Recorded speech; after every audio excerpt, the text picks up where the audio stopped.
Chapter 301. This is your room. Aoko opened a door that was covered in a thin layer of dust. It seemed like it had not been cleaned for a while. Aoko moved aside slightly to let Noah enter Noah's line of sight. Noah replaced Aoko and came to the door. He had a panoramic view of the world behind the door. It was a very ordinary but somewhat strange room. Ordinary referred to the size and scale of the room. In terms of size and scale, it was no different from a normal room. Strange referred to the furniture. There was only one bed in the room, and it was a rather high-end mahogany bed. Putting such a high-end bed in an ordinary room, there was indeed an indescribable sense of strangeness. However, there were many rooms like this in the manor house. Yoju's manor house was very large. In terms of scale, it was larger than a normal villa. Naturally, there were many empty rooms. No matter how one looked at it, it seemed a bit wasteful for two single girls to live in such a large manor house. After all, even the rich children who could afford to live in such a large manor house would have maids and servants who specialized in cleaning their houses. However, in this manor house, there was no third person other than Aoko and Yuju. Of course, it was a bit wasteful to live in it. However, from today onwards, Noah would also be a resident of this manor house. If you're not satisfied, don't complain. The empty rooms in the manor are all similar. Some of them are even used by Yuju and me as storage rooms and study rooms. Aoko brushed her waist-length hair and turned a blind eye as she spoke to Noah in an indifferent tone. By the way, this room is in the East Manor. My room is also in the East Manor, but it's on the other side. The West Manor is Yoju's territory. Even I can't enter without permission. You can't go there either. Otherwise, even if she knows that she can't do anything to you, Yuju will fight you to the death. By the way, do you want to go back to your original room and get your luggage? Perhaps because she felt that Noah's room was a bit desolate, Aoko seemed to kindly suggest this.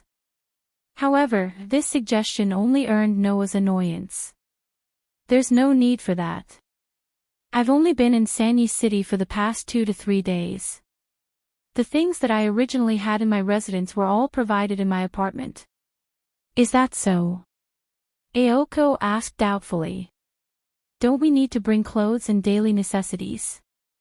I do need to go back and get the clothes, but there are only a few of them. It's not a big deal.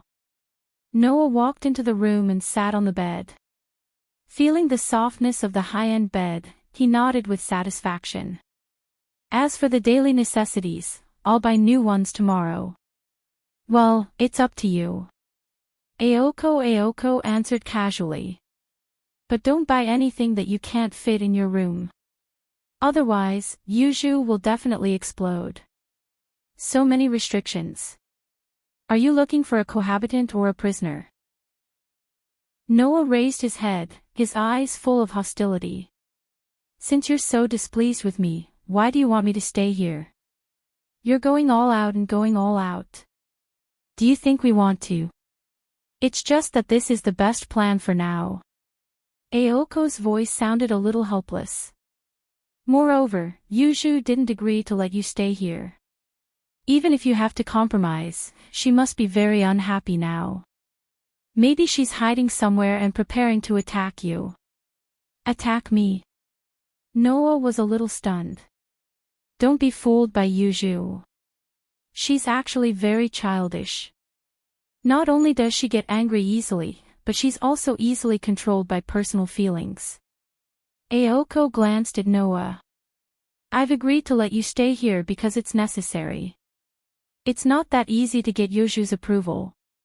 Why do I have to work so hard to get her to acknowledge me? Noah's voice didn't sound depressed at all. It was as if Yuju's mood had nothing to do with him. You're the one who asked me to stay here. I'm only cooperating with you to avoid trouble. If living here will cause a lot of trouble, then I'm sorry, but I won't stay here. I think so too. Aoko Aoyagi showed a troubled expression, and her eyes were filled with hatred. I'm already so busy because of those foreign magicians, and now I have to worry about my 2 roommates. I must have been cursed. Hearing this, Noah became curious. Are there foreign magicians in Sanyo City? Noah had some guesses about the 2 men who attacked Yuju that night. He felt that it was very likely that they were foreign magicians who wanted to seize Sanyo City's spiritual vein. Now it seemed that it wasn't just the 2 men from that night. There were obviously other foreign magicians in Sanyo City. Otherwise, who was the automaton that attacked Noah last night and was kicked away by Noah? The owner of the automaton was the one who wanted to seize Sanyo City's spiritual vein and challenge Aoko and Yuju. Aoko subconsciously wanted to answer Noah's question, but when she remembered that Noah was also in the observation period, she immediately swallowed the words that were about to come out of her mouth and changed it to such a sentence. They're just magicians from all walks of life. We'll get rid of them very soon. After saying that, Aoko turned around and walked away without looking back. Dinner is after 8 o'clock. Just go straight to the living room. Also, don't go to the West Wing. There's already enough trouble. Don't add to it. After saying this, Aoko's figure disappeared from Noah's sight, accompanied by the sound of footsteps gradually fading away. Noah curled his lips and lay down on the bed. He closed his eyes and took a nap. On the other side, Aoko walked down the stairs and came to the hall on the first floor. She saw Yuju standing in front of the door to the West Wing, motionless like a real puppet.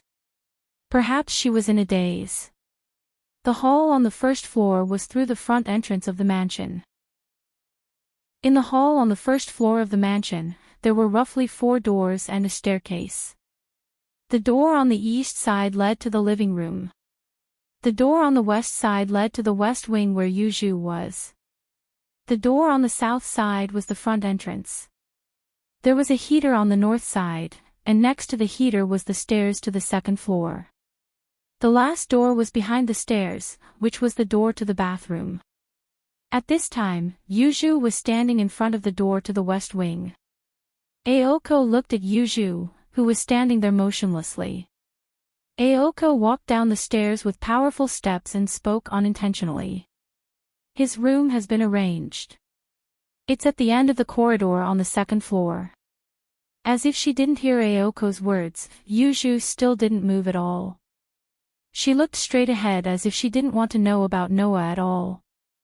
However, Aoko, who had been with Yuju for about 2 years, smiled meaningfully and said this sentence in a teasing manner. The idea of letting him stay, at first I was just saying it casually, Yuju. Yuju's empty eyes flickered for a moment.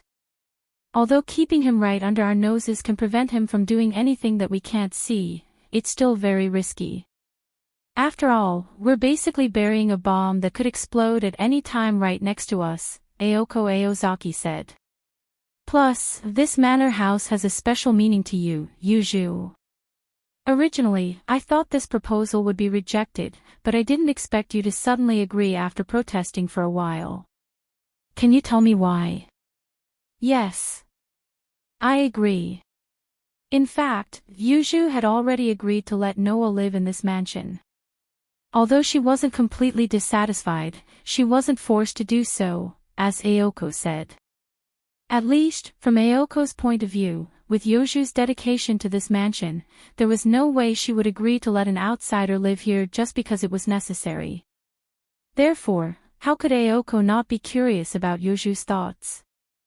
Yuju didn't pay attention to Aoko. Aoko didn't know that at this very moment, the events of that night were slowly replaying in Yuju's mind. The battle with Noah, who hid his identity. The attack from the man with the fissure. And the moment when Noah stepped forward and saved Yuju. Chapter 302. In the living room of the manor house, there was a door that led to the outside. Behind the door was a sunroom. Both sides of the walls were covered by glass, and the ceiling was also made of glass. It was like an open-air cafe. Not only were there classical and elegant tables and chairs, but one could also see the courtyard outside the manor house through the glass. It was a pity that before this, only 2 single girls had lived in the manor house. Furthermore, both of them lacked the awareness to clean up. Therefore, now, the courtyard outside was filled with withered trees. It was as depressing as a wasteland. If Noah hadn't come here to pull the weeds yesterday, it would have been even more unsightly. What was even more disappointing was that the sunroom was also the manor house's dining room. Noah aside, Aoko and Yuju had always used the sunroom as a place to eat.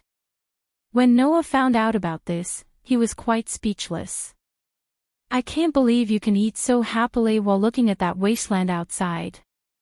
Sitting at the table that served as a dining table in the sunroom, Noah sighed at Aoko Aozaki and Yuju Aozaki who shared the same table on the other side. It was such a good courtyard, but you wasted it just like that. Don't look at me. It was already like this when I moved in. Aoko didn't hesitate to draw the line. Don't look at Yuju either. It's more difficult for Yuju to repair the courtyard than for her to date. Yuju drank her soup in silence. It was obvious that she didn't care about Aoko's words, nor did she care that the courtyard had become a wasteland. Although she loved the manor house very much, Yuju didn't look like an extremely diligent girl. If she had the time to do these things, he believed that Yuju would be more willing to spend it on magic research. Aoko was even more so. She had to go through a lot of trouble to find Noah to pull the weeds. It was impossible for her to do it herself. In other words, neither of you are good at dating, and you both think that it doesn't matter. Noah looked sympathetically at the 2 girls who would be living together from that day onwards. What a pity.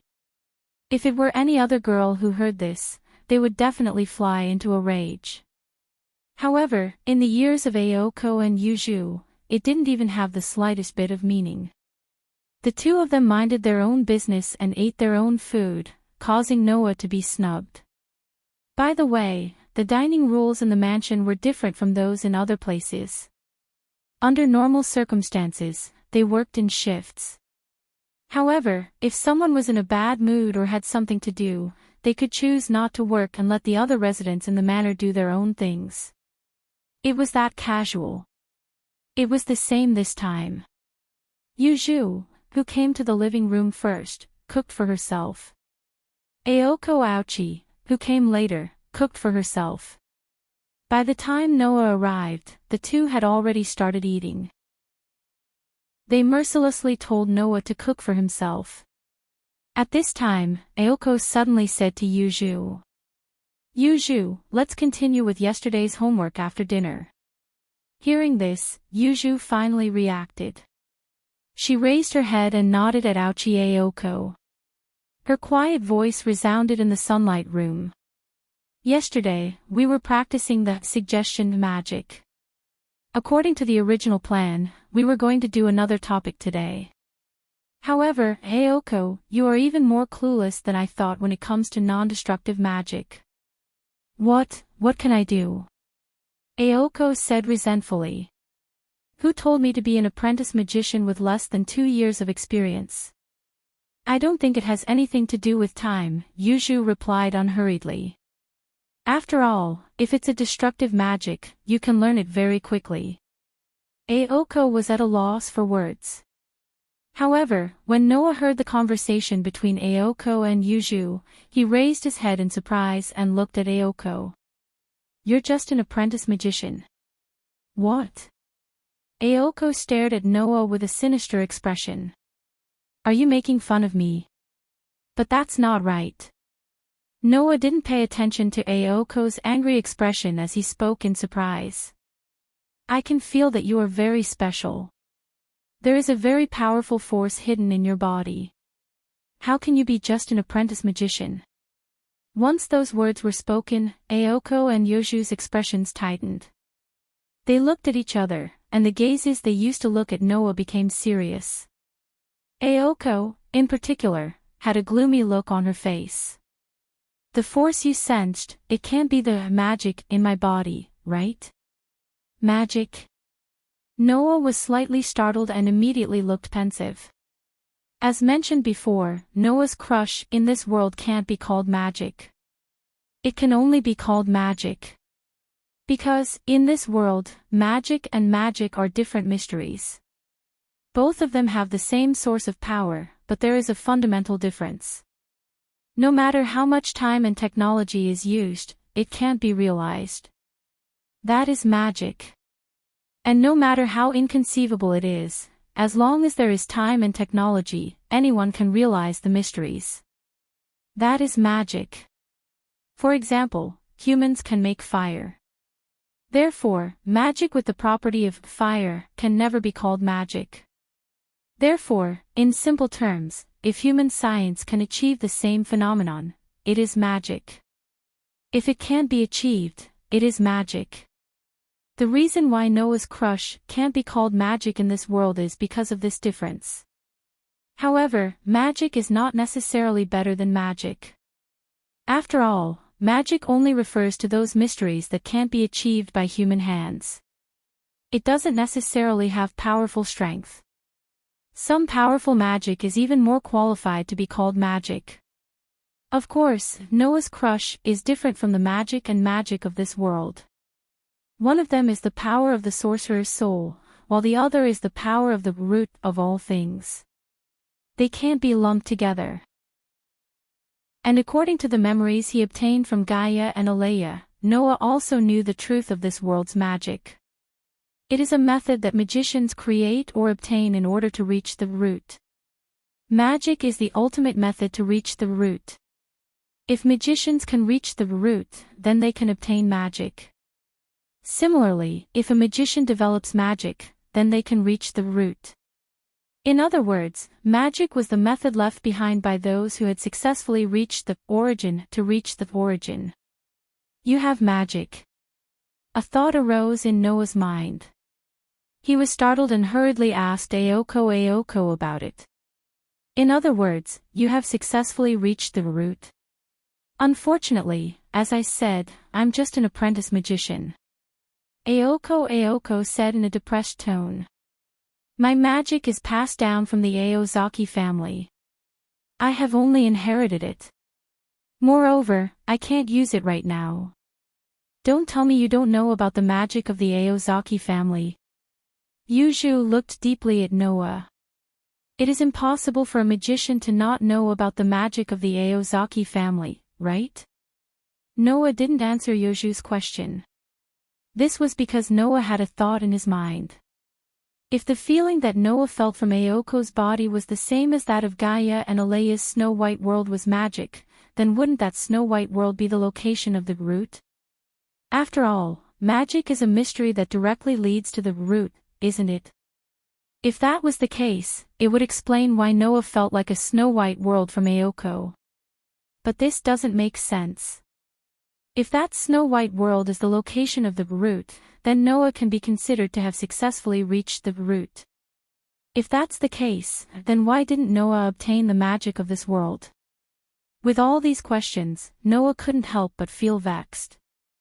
Seeing Noah's vexed appearance, Aoko and Yuju looked at each other again. Although they didn't know what Noah was thinking, just from the fact that Noah, as a magician, didn't know about the magic of the Aozaki family, Noah seemed a bit unusual. This cohabitant who had only started living in the manor house today had a lot of secrets. He had the legendary King Arthur's noble artifact.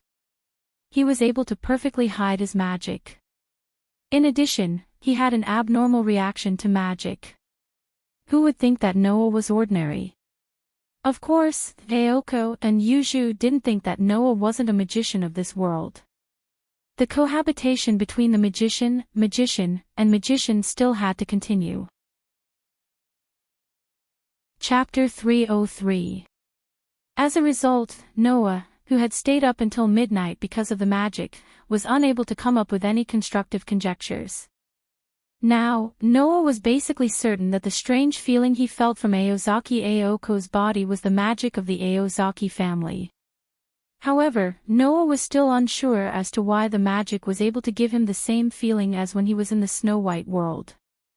He was certain that the Snow-White world was the location of the origin. No, it should be said that if Aozaki Aoko's magic was proof that the Snow-White world was the location of the origin, then the fact that Noah himself had been there but had not been able to obtain the magic negated this possibility. As a result, this matter smoothly entered a dead end. Unable to understand, Noah decided not to think about it and fell into a deep sleep as if he had given up. He slept all the way until dawn. In the morning, the white fog seemed to be able to freeze people as it carried a low temperature and filled the entire manor house. At dawn, Noah woke up from his sleep and felt the cold outside his blanket. Almost like any other ordinary person, he instantly had the thought of going back to sleep. However, this thought only flashed through his mind for a moment. After all, Noah was not an ordinary person. After all, even if his body's strength was suppressed to the level of an ordinary person by the limit ability, Noah had already gotten used to the cold. The 4 years of training in the deep mountains and forests had indeed benefited Noah a lot. It was also because of that period of time that Noah was able to cultivate such a strong adaptation to the surrounding environment. This bit of cold was not that difficult to endure for Noah. Gotcha. After putting on his Mitsubishi high school uniform, Noah opened the door and came out of his room. He yawned as he walked in the cold corridor under the low temperature. Other than a television, there were almost no other modern products in the beaded manor house. Naturally, there was also no heating, which made the winter in the manor house very difficult to endure. There was a heater in the lobby on the first floor of the manor house, but it was said to have been in use for at least a few years. Naturally, it wasn't used now. The interior of the mansion was very large. It had 3 floors, so there were many empty rooms in the mansion. If they were rented out, the owner of the mansion would definitely make a lot of money. The corridor was carpeted, and the surroundings were decorated with old furniture, making it look like a medieval castle. Although it was luxurious, it also gave people a sense of coldness and loneliness. The stairs leading to the lobby on the first floor were at the end of the corridor and in the middle of the hall. Walking down the stairs in the center of the hall, Noah came to the hall on the first floor of the hall with the unique click sound of the wooden stairs. Before he could finish walking down the stairs, Noah, who had reached the hall, suddenly paused. He seemed to have sensed something as he looked at the corner of the hall below through the railing of the stairs. There was a scene that would make people hold their breath. Beside the stove, a young girl dressed in a nun's black robe sat quietly with her legs spread out from her sitting position. She had an extremely beautiful posture of a young girl. Not only that, but the beautiful girl also leaned her body in the direction of the heater. Her eyes were closed, and her head was slightly lowered, as if she had fallen into a deep sleep. That's right, the girl was in a deep sleep. Although from the outside, she looked like a person who had no signs of life and was in a deep sleep, and she didn't move at all like a statue, Noah could still feel the girl's weak breathing. It was so weak that if one didn't get close, it would be impossible to detect it. Looking at Yuju, who was leaning against the heater and sleeping in a beautiful posture, Noah couldn't help but reveal an expression of amazement at this beautiful scene. However, a tranquil feeling emerged in his heart. It wasn't because of anything else. It was because even though Yuju's sleeping face was as expressionless as before, Noah could feel a sense of security emanating from Yuju at this very moment. Yes, Yuju was very at ease. Just like a child nestled in the arms of their parents, Yuju leaned against the heater as if she was sleeping in a cradle with her parents' soft whispers. There was an indescribable sense of security. Feeling that sense of security, Noah's gaze towards Yuju also revealed a very brief moment of gentleness. Aoko was right. Yuju treasured this manor very much, to the extent that she treated it as a cradle with her parents. Presumably, staying in this manor, Yuju should be able to feel the comfort of having her parents by her side at all times. That's why she was able to sleep so peacefully in the manor's hall. Of course, sitting on the ground like this in such a cold day, with a completely inactive heater, the low temperature would definitely make it impossible for anyone to sleep, unless they wanted to sleep and never wake up. However, Noah wasn't worried about this matter. After all, Yuzhu was a magician, so it shouldn't be too difficult for her to solve the problem of temperature, right? Thinking about this, Noah went down the stairs and came to the hall. He originally wanted to carry Yuzhu back to her room to sleep, but after thinking about it carefully, he gave up on that idea. Not to mention that Yuzhu's room was in the west wing. It was an area that even Aoko prohibited from going there for no reason. It was Yuzhu's territory. If Noah went there, he would definitely anger Yuzhu. Moreover, with Yuzhu's personality, she wasn't an ordinary girl who would accept the kindness of others. Not only would Yuzhu not accept the considerate actions of Noah, who had invaded her territory not long ago, but was now living in her most treasured manor. She would probably be angry because of this, right? Really, why are my roommates all so troublesome? Noah couldn't help but complain. In the absolute dual blades, Ivanli, Julie, and Lilith were all considered to have been Noah's roommates. One of them had an unstable personality, one was naive and pure, one was overconfident, and all of them were unpredictable. They never made Noah feel at ease for even a moment. Now, Aoko and Yuzhu didn't even need to be mentioned. One was naturally unwilling to admit defeat, while the other was silent and willful. How could Noah not complain? Casey. At this time, on the stairs, the unique sound of footsteps mixed with the wooden stairs sounded again. What are you doing here? Aoko's energetic voice sounded as she came down the stairs. When Aoko came to Noah's side and saw Yuzhu sleeping by the stove, she looked at Noah with a meaningful gaze. Is peeping at a girl's sleeping posture also one of your interests? I think it's not difficult for most people to imagine that I'm hesitating whether to wake up my roommate who is sleeping on the ground in this cold weather. Noah glanced at Aoko. Or is it your interest to deliberately neglect me? I'm just giving you a piece of advice. Don't think that just because Yuzhu is like that, you don't care about her sleeping face being seen by the opposite sex. Aoko brushed her waist-length hair and said intentionally or unintentionally.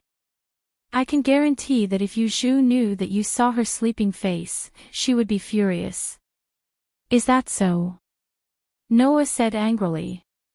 If that's the case, why would she sleep in such a conspicuous place?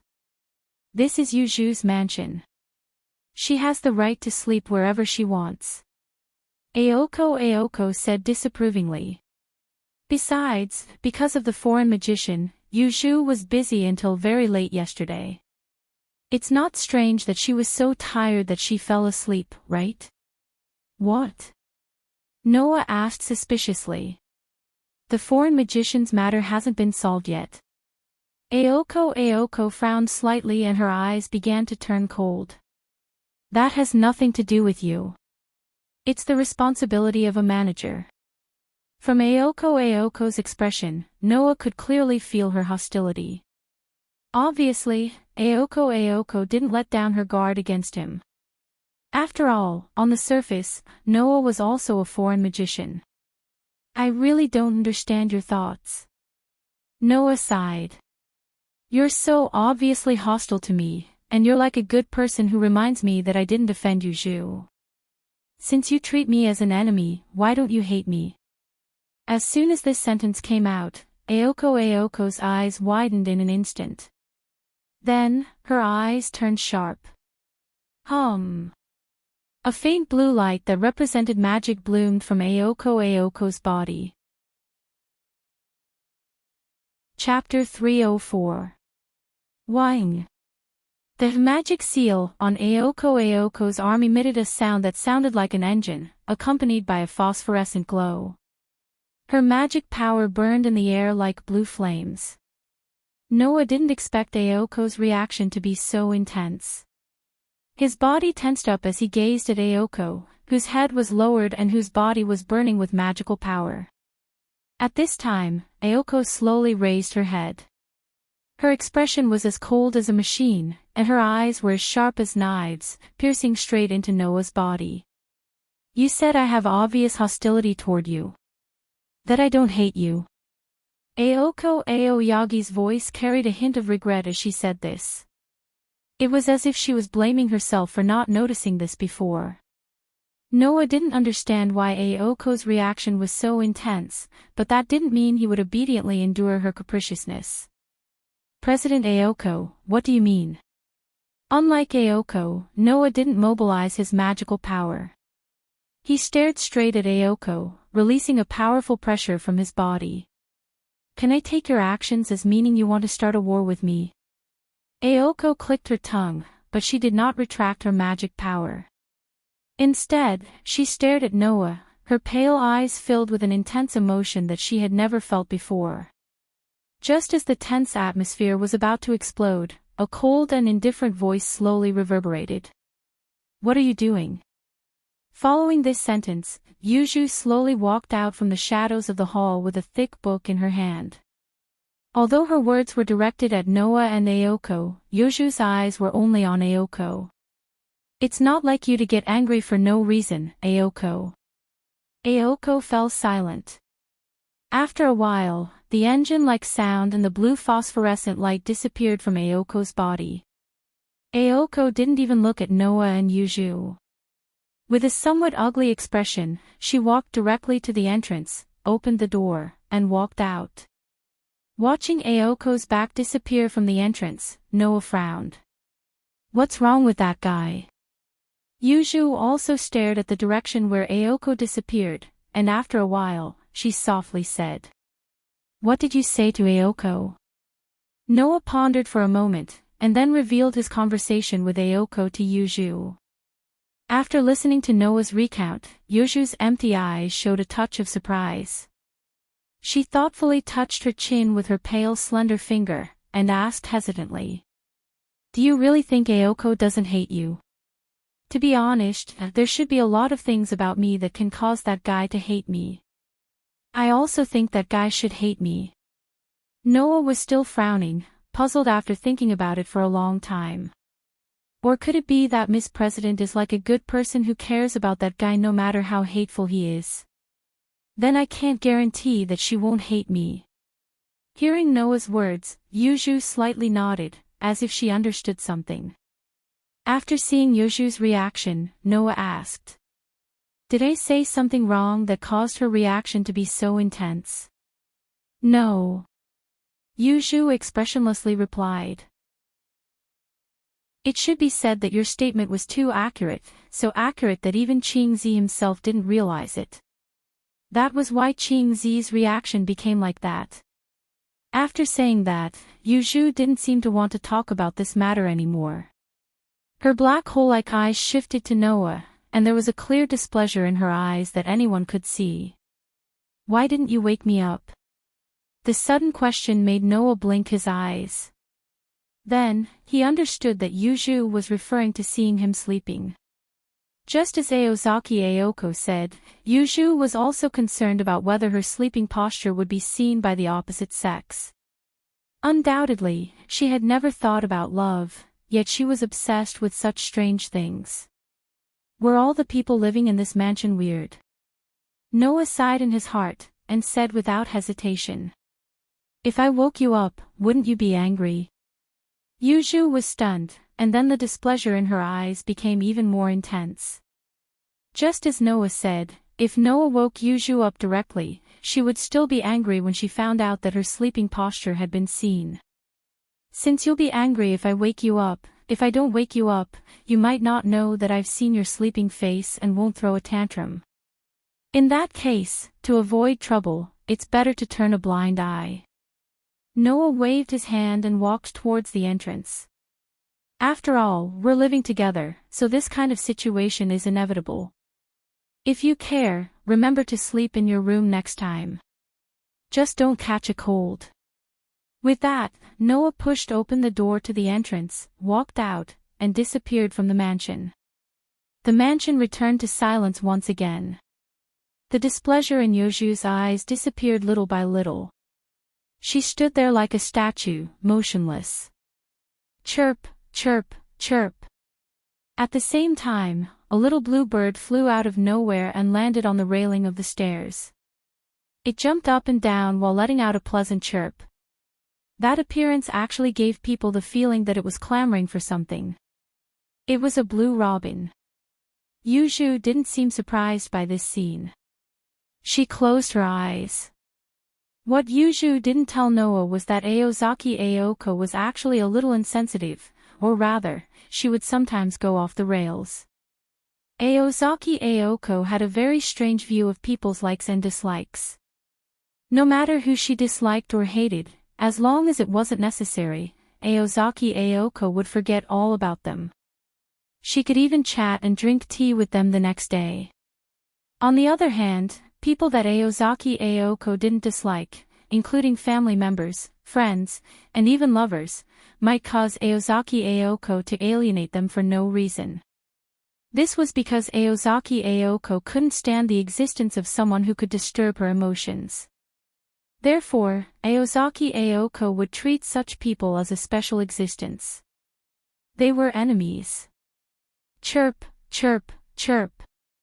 The blue robin flapped its wings in an exaggerated way, as if it was seriously protesting something. The dark-skinned girl seemed to understand the blue robin's words.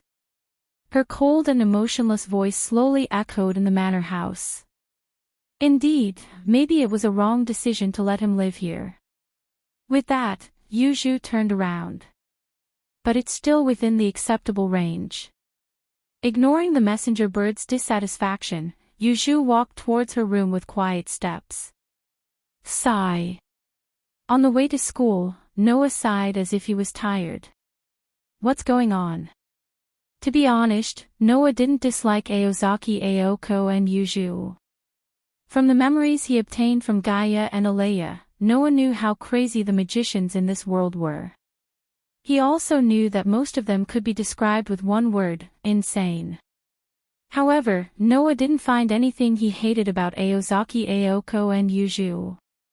Even if it was Yuju, who lived her life as a magician, perhaps she would kill without mercy, but she would not kill for no reason.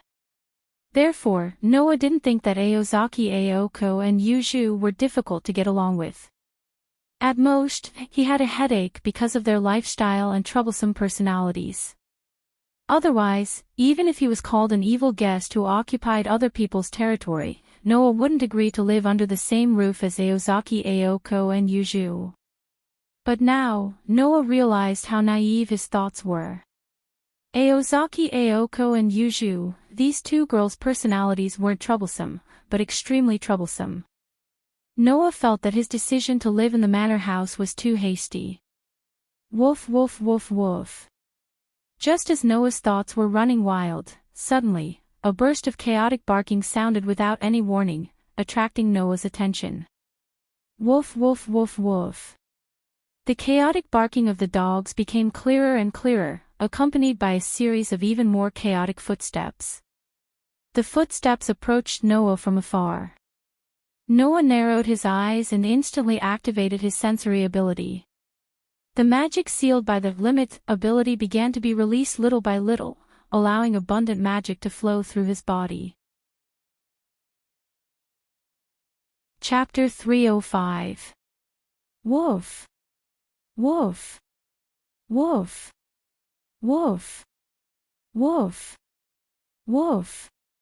The fierce barking of the dogs lingered in the surroundings like noise, frantically reverberating in the air above the asphalt road that was covered by the forest. The owners of these sounds were like fierce beasts that wanted to fight for their prey. In a burst of violent aura, they gradually approached their target. Noah calmly glanced around and swept his line of sight to the surrounding trees. He saw that in the forest that was still slightly dark, pairs of green eyes that were full of ferocity quietly appeared in the bushes, imprinting into Noah's eyes. They were stray dogs. Moreover, they were a group of starving dogs that did not have a single piece of fur on their bodies.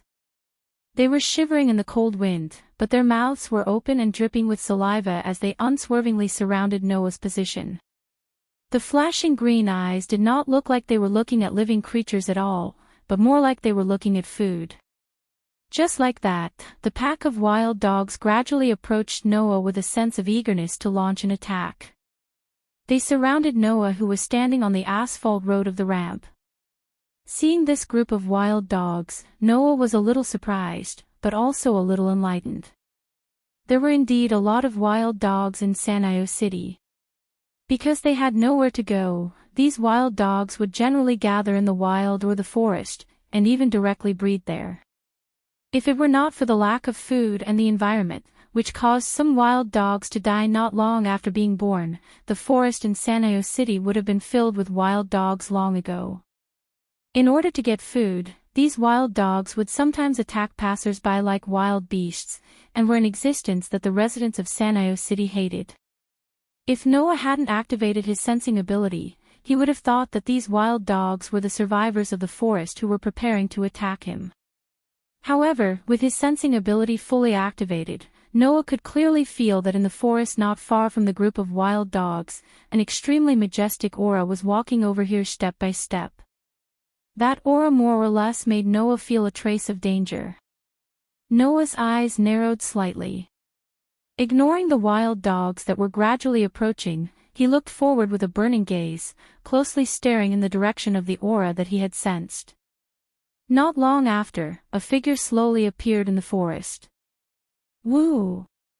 At this moment, the surrounding wild dogs seemed to have encountered a terrifying enemy, or perhaps it was better to say that they were welcoming their leader. With a whimper, they abandoned the food in front of them without hesitation and retreated in unison. The Black Shadow, on the other hand, walked out of the forest with powerful yet graceful steps, exposing itself to Noah's eyes. When he saw the full appearance of the person who came, Noah's eyes flickered uncontrollably, and even his heart skipped a beat. What appeared in front of Noah was a golden beast. It had the appearance of a wolf, but it was also more ferocious than a tiger. The fur on its body was the most dazzling, golden like the sun, and its eyes were emerald green like gemstones. However, there was no rationality in the golden wolf's excessively beautiful eyes. In fact, the moment it saw Noah, those emerald green eyes seemed to turn red, flashing with a bloody light. A sense of crisis that came out of nowhere made Noah's pupils shrink. Without any hesitation, he completely removed the limit ability, causing all of his strength to return to his body in an instant. Roar! Almost at the same time, the golden wolf let out an extremely beautiful and resounding roar. Its four limbs on the ground bent, causing the golden wolf to tense up like a spring. Dong! In the next moment, amidst the stomping sounds that caused even the atmosphere to tremble, the golden lone wolf turned into a meteor and tore through space. Like a sun that was rapidly moving forward, it carried a tremendous force as it charged out violently. Kacha kacha! Wherever the golden meteor passed, the ground cracked inch by inch. Even the space seemed to be unable to bear the burden, producing sharp buzzing sounds like teeth grinding. Its power was terrifying to the extreme. Wang! The magical power in Noah's body completely erupted, like a violent flame, soaring into the sky. His body was suddenly covered in a white light, illuminating the entire surrounding space. Wang wang! Immediately, the white light that rose sharply was like a stream of air, converging on one of Noah's hands. Finally, it turned into a transparent halo, covering Noah's tightly clenched fist. Ha! In the midst of a cold shout, Noah faced the direction of the golden meteor, and heavily punched out his fist. In that instant, the true power of the super high-level destruction spell, Crush, finally broke out. Pang! In the midst of a thunderous muffled sound, the space in front of Noah actually directly shattered like glass, exploding into a pitch-black hole. Pang pang pang pang pang. A series of muffled sounds rang out one after another.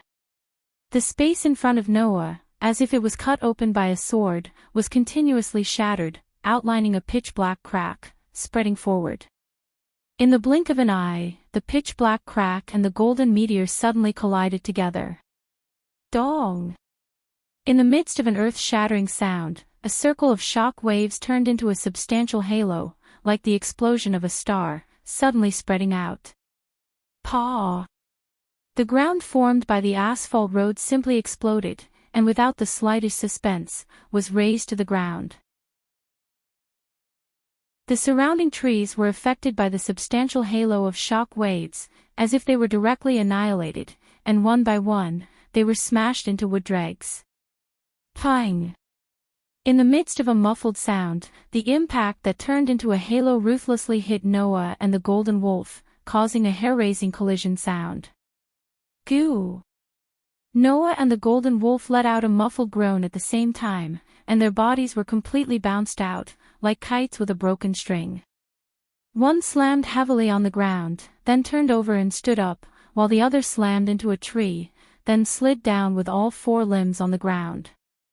Kneeling on the ground with one knee on the ground, Noah, who was covering his chest and feeling the bursts of pain from his chest, raised his face full of shock. In that blow just now, Noah really used his full strength. Even so, he couldn't gain the upper hand at all. What is the origin of the golden wolf? Compared with the somewhat shocked Noah, the golden wolf didn't seem to have enough wisdom to compete with human beings, nor did it have the slightest hesitation because of being repelled. Its four limbs tightened, and like a beast that only had eyes for its prey, it stared at Noah with a murderous light in its eyes. Realizing that now wasn't the time to be shocked, Noah immediately exerted his ability to control his emotions to the limit. He suppressed all the emotions in his heart, stood up, and the magical power in his body continuously rose. No matter what, the golden wolf in front of him had the power to match his full strength, and this was certain. Although he didn't know why this golden wolf appeared in Sanyi City, and why it attacked him, Noah knew that he had to fight with his life on the line. However, Noah, who was ready, suddenly narrowed his eyes again. Roar! The golden wolf let out a resounding and beautiful roar, and its whole body bloomed with golden light. And in this golden light, a soft white light entered Noah's vision. Noah clearly saw it. In the chest of the golden wolf, or rather in the body, in the center of the soft white light, a broken feather was suspended in the middle. Impressively, it was the world fragment. The world fragment was in the golden wolf's body. Buzz, buzz, buzz, buzz. In the soft white light, the broken feather trembled and made an excited buzzing sound. Roar! In contrast to the world fragment in its body, the golden wolf looked at Noah with even more ferocity, and its body surged with a fierce aura. Noah took a deep breath, calmly looked at the increasingly violent golden wolf, and slowly stretched out his hand. However, at this time, a suppressed angry voice sounded from the depths of the forest, and entered Noah and the golden wolf's ears. "Bo! Come back!" The golden wolf's roar came to an abrupt end. Who? Because Noah was highly focused, he didn't notice that someone had come to the scene, and immediately activated his sensing ability. Chapter 306. As previously mentioned, Noah's sensory ability was similar to intuition, but it was strengthened to the extreme, to the point of being like a scanner or even a radar. However, no matter how powerful it was, the essence of sensory ability was still intuition, and the like. Intuition could identify a person's aura, but there was no way to identify a person's appearance. Thus, under Noah's sensory ability, in the forest, an unfamiliar aura accompanied by a tall figure entered his range of sensory ability, imprinting itself into Noah's mind. It was unknown if the person discovered that he had been found, but his voice became more and more angry. "Bo! Still not coming back." At the same time the voice reverberated, an exquisite geometric pattern flashed on the forehead of the lone golden wolf called Bo, causing the golden wolf to let out a dissatisfied growl. In the next second, the golden wolf's figure turned into a golden stream of light, flying into the depths of the forest. In a moment, it arrived at the side of the person in the forest, carried him on its back, and broke through the air. Noah reacted as soon as the golden wolf's figure moved. But in that instant, the golden wolf flew to the side of the person who had suddenly spoken, carried him on its back, and once again turned into a golden stream of light, flying into the depths of the forest at an extremely fast speed. In less than a second, the golden wolf had completely disappeared from Noah's field of vision, leaving Noah no time to chase after it. Its speed was extremely fast. But in terms of speed, if Noah did not use leap, he would not be able to compare to the golden wolf. A golden wolf with a world fragment in its body. Where did it come from? Noah, with an unprecedentedly serious attitude, began to search for the memories of this world that had been instilled into him by Gaia and Aleia. Not long after, a term appeared in Noah's mind. Could it be, that's a magical beast? Just like how magicians existed among humans, some creatures that only existed in fantasy and legends also existed among beasts. Some of them came from the ecosystem, some were born from the imagination of humans, some became powerful individuals due to longevity, and some came from the evolution of nature. This type of creature that had broken away from the category of wild beasts and possessed great power was known as the magical beast. For example, demi-human fairies, giants, ghosts, dragons, and other creatures were such existences. And among these magical beasts, there was a race of werewolves. However, there was no such thing as golden hair among the werewolves. The silver werewolves were the leaders of the werewolves. They were the most powerful existences among the werewolves. Without a doubt, the golden wolf was superior to the silver wolf. In other words, it is an existence that surpasses magical beasts. Noah lowered his head and muttered. I see. Is it a fantasy breed? The existence that surpassed wild beasts was known as the magical beast. The existence that surpassed the magical beast was the illusory beast. It was also known as the fantasy breed. It was said that above the illusory beast, there was a type of divine beast that only existed in myths. However, that kind of existence was already comparable to the gods themselves. It was almost impossible for them to appear in this era where there were no gods. Therefore, Noah was certain that the golden wolf was a legendary fantasy breed. Moreover, because of the world fragment, the golden wolf seemed to have been affected in some way, faintly surpassing the category of a fantasy breed. Otherwise, even if the golden wolf was a fantasy breed, it was unlikely for it to have that kind of power.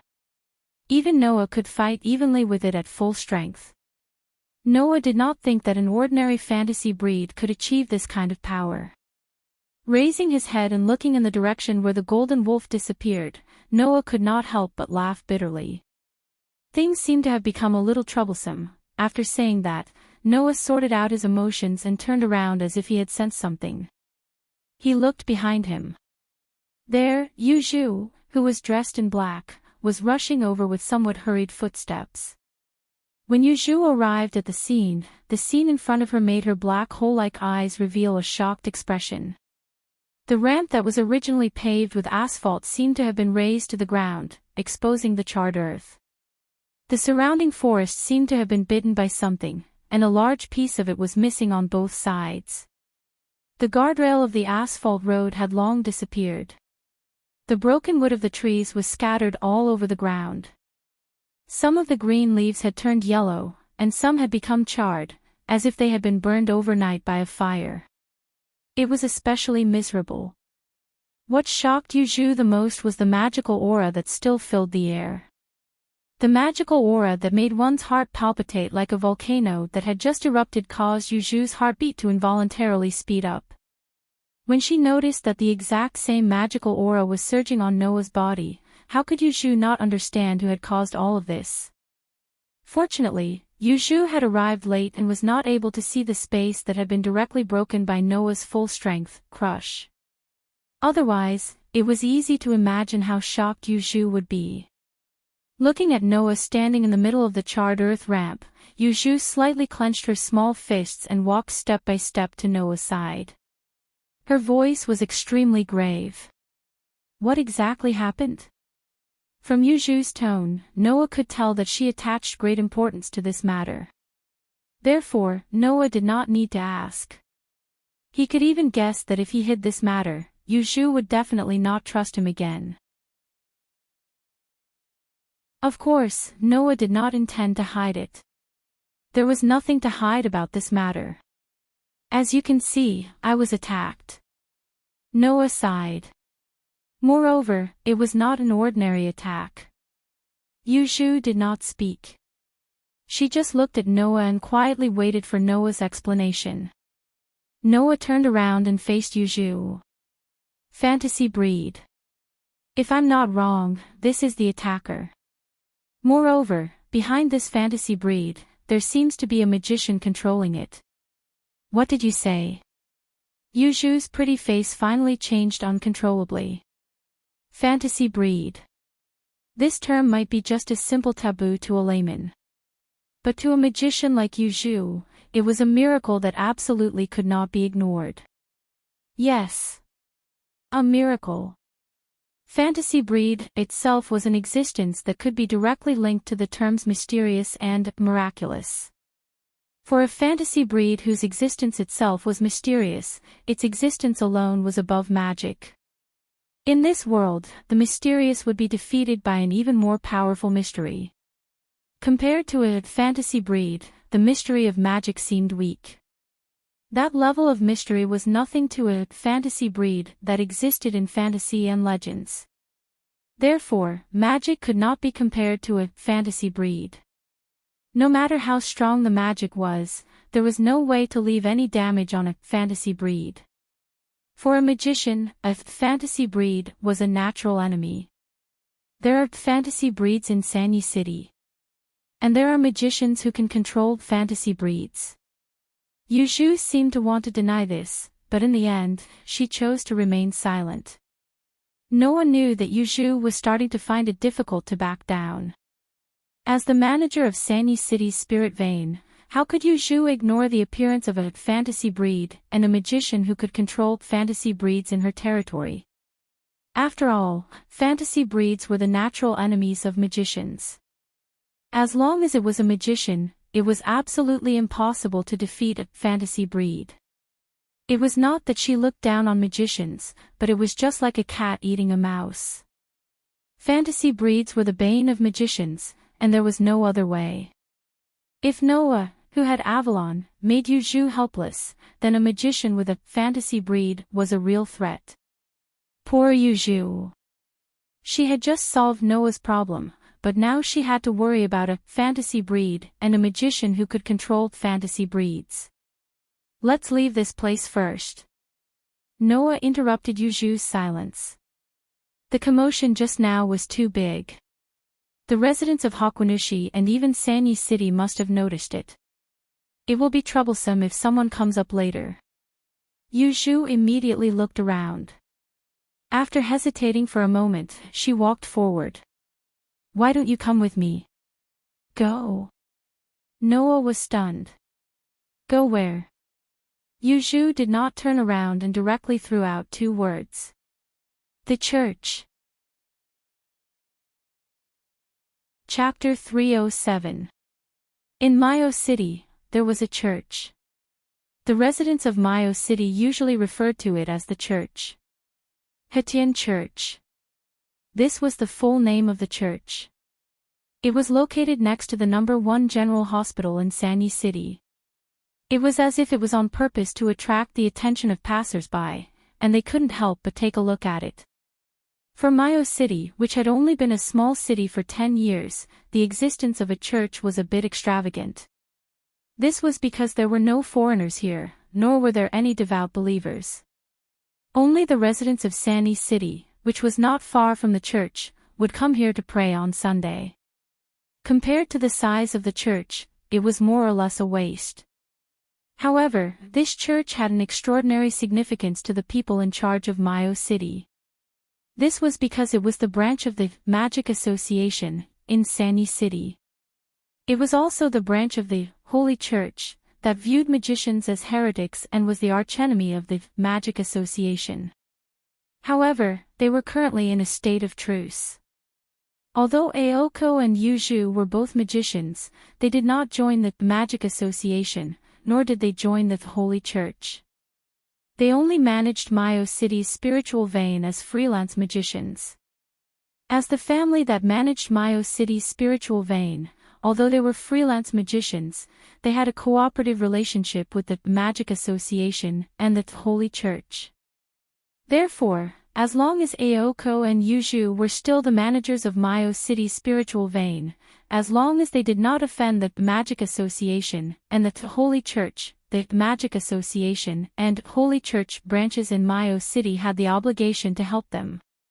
Of course, Aoko Aozaki and Yuju both had their own insistence when it came to defending against external enemies.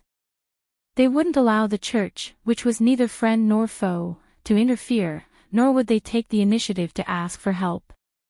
However, when it came to dealing with trivial matters, no matter how unwilling they were, they could only ask for help from the church.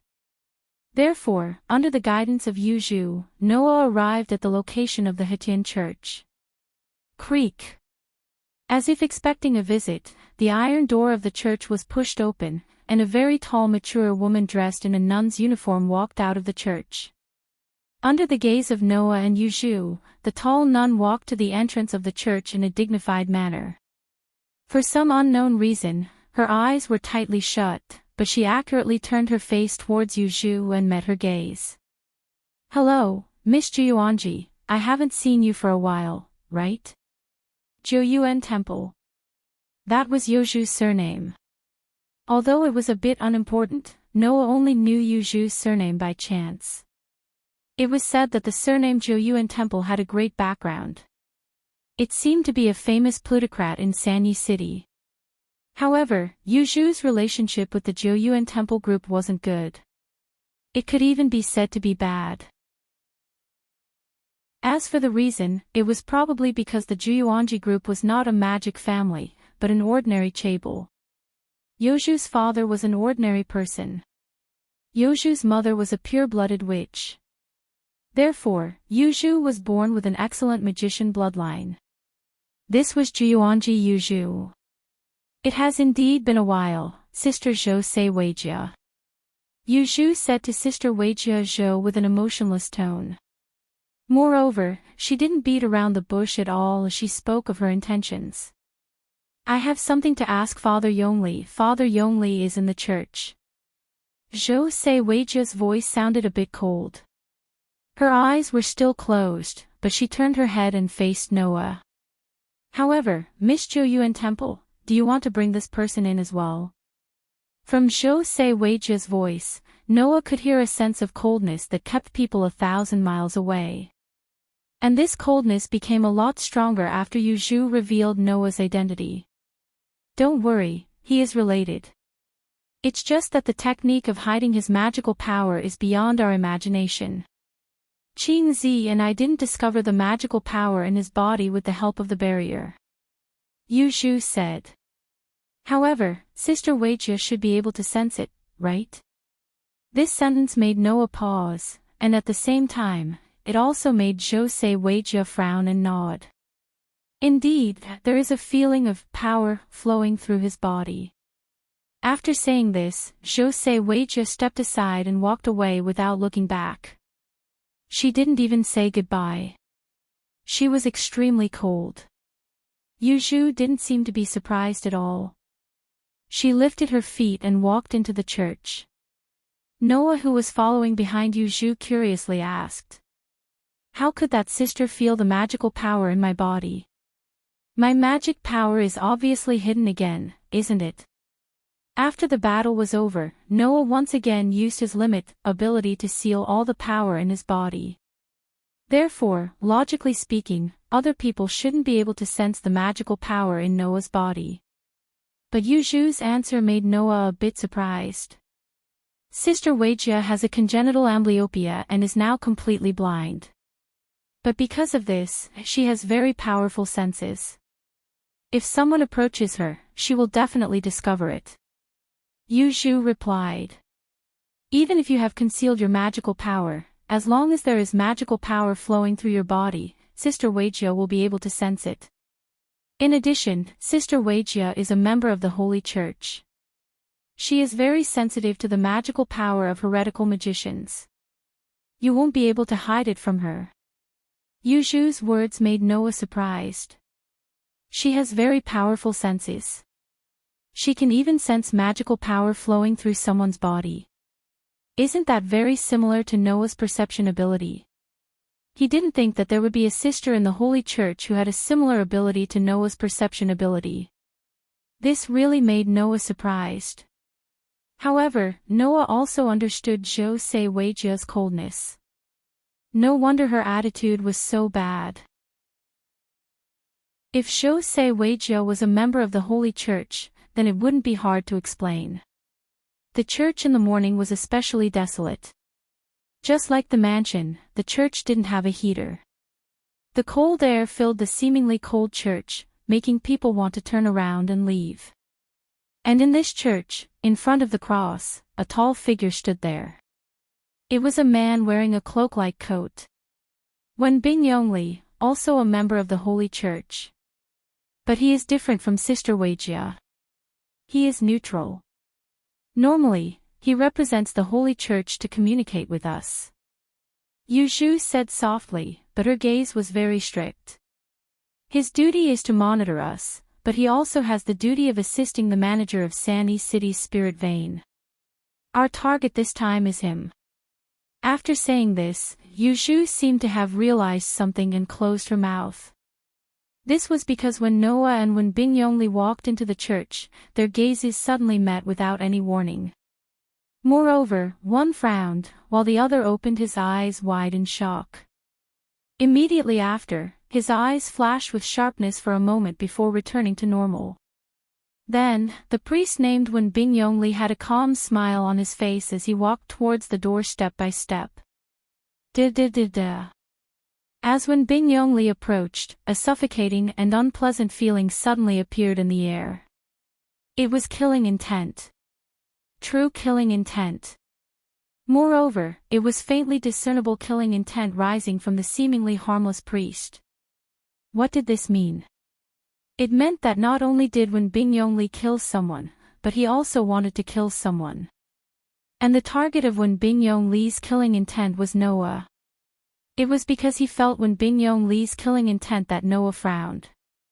What was going on? Although he couldn't understand it, it didn't stop Noah from reacting. Without any intention of releasing his power again, Noah quietly looked at Wen Bingyongli who was gradually approaching him. A trace of mockery appeared in his deep, dark eyes. At this moment, Wen Bingyongli stopped in his tracks and frowned. Then, he smiled and looked at Noah with interest. Interesting, I didn't expect to meet such an interesting guest. Yu Zhu, who felt that something was wrong, muttered to herself for a while, then chose to stand aside and watch. Noah looked straight at Wen Bingyongli and smiled, but there wasn't much of a smile in his smile. I also think it's interesting. It's one thing for a priest to have such a strong killing intent, but he also wants to kill someone he just met for the first time for no reason. It's really interesting. There's still a reason. The priest said with a sincere smile. I just want to see if I can kill him. Chapter 308. I just wanted to see if I could kill you. His words made the temperature in the room drop to freezing point. What was more frightening was that Wen Bingyongli did not sound like he was joking. Instead, he sounded very serious. This made Noah calm down instead, and he asked unhurriedly. You mean to say that your so-called reason is just to see if you can kill me? I can't help it, because you're a very interesting person. Wen Bingyongli looked straight at Noah and said calmly. When I saw you, I had a feeling that I wanted to kill you. I can feel that you're in a very weak state compared to your current strength. My intuition told me that if I wanted to kill you, if I couldn't succeed in your current state, it would be impossible for me to succeed. This made me want to see if I could do it. Unfortunately, you found out my intention, Wen Bingyongli said in a regretful tone. This made me feel that I couldn't kill you even if I made a move. Instead, the person who would die would be me, so I gave up. Hearing Wen Bingyongli's words, even Yu Zhu, who was watching from the side, felt a chill in her heart. What did Wen Bingyongli mean? What he meant was that he could feel that Noah was in a very weak state compared to his current strength, which was the best state to deal with. It was because of this that Wen Bingyongli became interested in Noah. He wanted to try and see if he could kill the other party once. That was the reason. There was no clear reason. There was no clear hostility. There was no reason for him to do so, nor was there any reason for him to do so. However, Wen Bingyongli wanted to have a try, so he wanted to hurt Noah. Moreover, he wanted to kill Noah. This person was simply a lunatic. Noah's eyes started to turn cold. In other words, if I also want to try and see if I can kill you, then I can do it, right? Then please allow me to beg for mercy, Wen Bingyongli shrugged and said in a half-joking and half-serious tone. Although this is not something worth mentioning for a priest, I have an extraordinary sensitivity to killing. I can feel that you're the best person to kill, and I can also feel that I can't kill you. Naturally, I can also feel that if you want to kill me, I won't be able to live. As he said this, Wen Bingyongli raised his hands as if he was surrendering, indicating that he would not resist.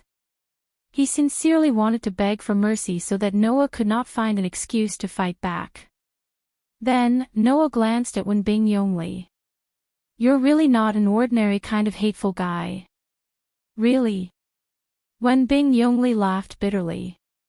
This is the first time someone has said that to me. Yu Zhu, you talk to him yourself. Noah turned around and walked out of the church without looking back. I'll wait for you outside. Yu Zhu did not nod or shake her head. After Noah walked out, she opened her red lips and started to talk with Wen Bingyongli. After walking out of the church, Noah came to the side of the gate. He leaned against the wall and rubbed his forehead as if he had a headache. The people in the church were really indescribable. Zhou Se Weijia, who had a sensing ability similar to Noah's. Wen Bingyongli, who did not have any restrictions on killing. Although the two of them should not be able to compare to Noah in terms of strength, it also proved that the world was big and there were all kinds of strange things, and that all kinds of people existed. At least, the memories obtained from Gaia and Alea told Noah. In this world, Noah was not the only special one. With Zhou Se Weijia, who had a sensing ability similar to Noah's, it was possible for another existence with 3 special constitutions like Noah to appear at any time. Life forms that were even more special than fantasy breeds existed. Therefore, in this world, compared to those truly special existences, Noah was not that special. Of course, from this world's point of view, Noah, who had seen Gaia and Alea, received gifts from Gaia and Alea, and might even have reached the origin, was already special enough. Then, Noah began to consider the matter of the golden wolf. Noah only had one goal in coming to this world, the world fragment. Therefore, the fantasy breed that had the world fragment in its body and seemed to be affected by the world fragment had to be found. Although he did not know why a magician could control a fantasy breed with a world fragment in its body, the other party should still be in Sanyo City. As long as it was in Sanyo City, the matter would not be troublesome. What Noah was most afraid of was that the other party would directly escape with the golden wolf. If that happened, he would not know when he would be able to find the world fragment. In addition, the golden wolf had strength comparable to Noah. This time, there might be a tough battle to fight. Gag. Just as Noah was thinking about what to do next, the sound of the church's metal door opening and closing was heard. Yu Zhu walked out of the church. Behind her, the church's door closed as if it had completed its mission. Finally, with a dong sound, it was tightly shut. Looking at Yuju's doll-like pretty face that lacked emotion, Noah spread his hands. Was the negotiation successful? It's not considered a negotiation. Yuju shook her head gently. The church doesn't want the battle between magicians to affect ordinary people, so Father Yongli will be responsible for suppressing the various effects of your battle with the fantasy breed. After saying that, Yuju glanced at Noah. Next, I hope you can tell me what happened. Hearing this, Noah looked at Yuju's expressionless face and could not help but sigh in his heart. Strictly speaking, Yuju had come to the church this time entirely to help Noah deal with the aftermath. After all, Noah was the one who had fought with the Golden Wolf. The person who had caused such a huge commotion and could possibly cause a commotion was also Noah. Although Yuju was the manager of Sanyo City's spirit vein and a magician, it was natural for her to abide by the duty of concealing the traces of magic. Thus, she took great pains to help Noah deal with the aftermath. However, help was help. Even if Noah himself did not care about the concealment of magic, he could not deny it. Here, it could be said that he owed Yuju a favor. Let's talk about it when we get back. Noah patted Yuju's little head. I owe you this time. After saying that, Noah walked forward in a carefree manner. Yuju stood in the same spot as she stared blankly at Noah's back. She raised her hand and rubbed the spot where Noah had just patted her little head. Soon after, she furrowed her brows tightly. Other than her father, there had never been a member of the opposite sex who had patted Yuju's head like Noah had. At night, in the sunroom of the manor. In other words, not only does Sanyo City have a fantasy breed that breaks the rules, but there is also a magician who seems to be able to control this fantasy breed. The worst thing is that the other party may also have their eyes on Sanyo City's spirit vein. We have to be prepared to fight with the other party, right? Aoko Aozaki looked sharply at Noah and Yuju, who were sitting at the same table as her. After a while, she held her forehead as if she had given up and looked hatefully at Noah. Is this your revenge on me? Aoko Aozaki was referring to her sudden outburst in the morning for no reason. I can't be bothered with the student union president's willfulness.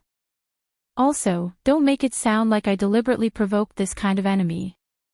I was the one who was attacked, and I was also confused, okay? Noah rolled his eyes and put the cup of black tea in his hand on the table.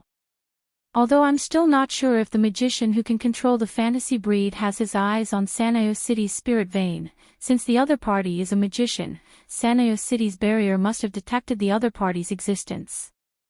I hope you can provide me with information in this regard.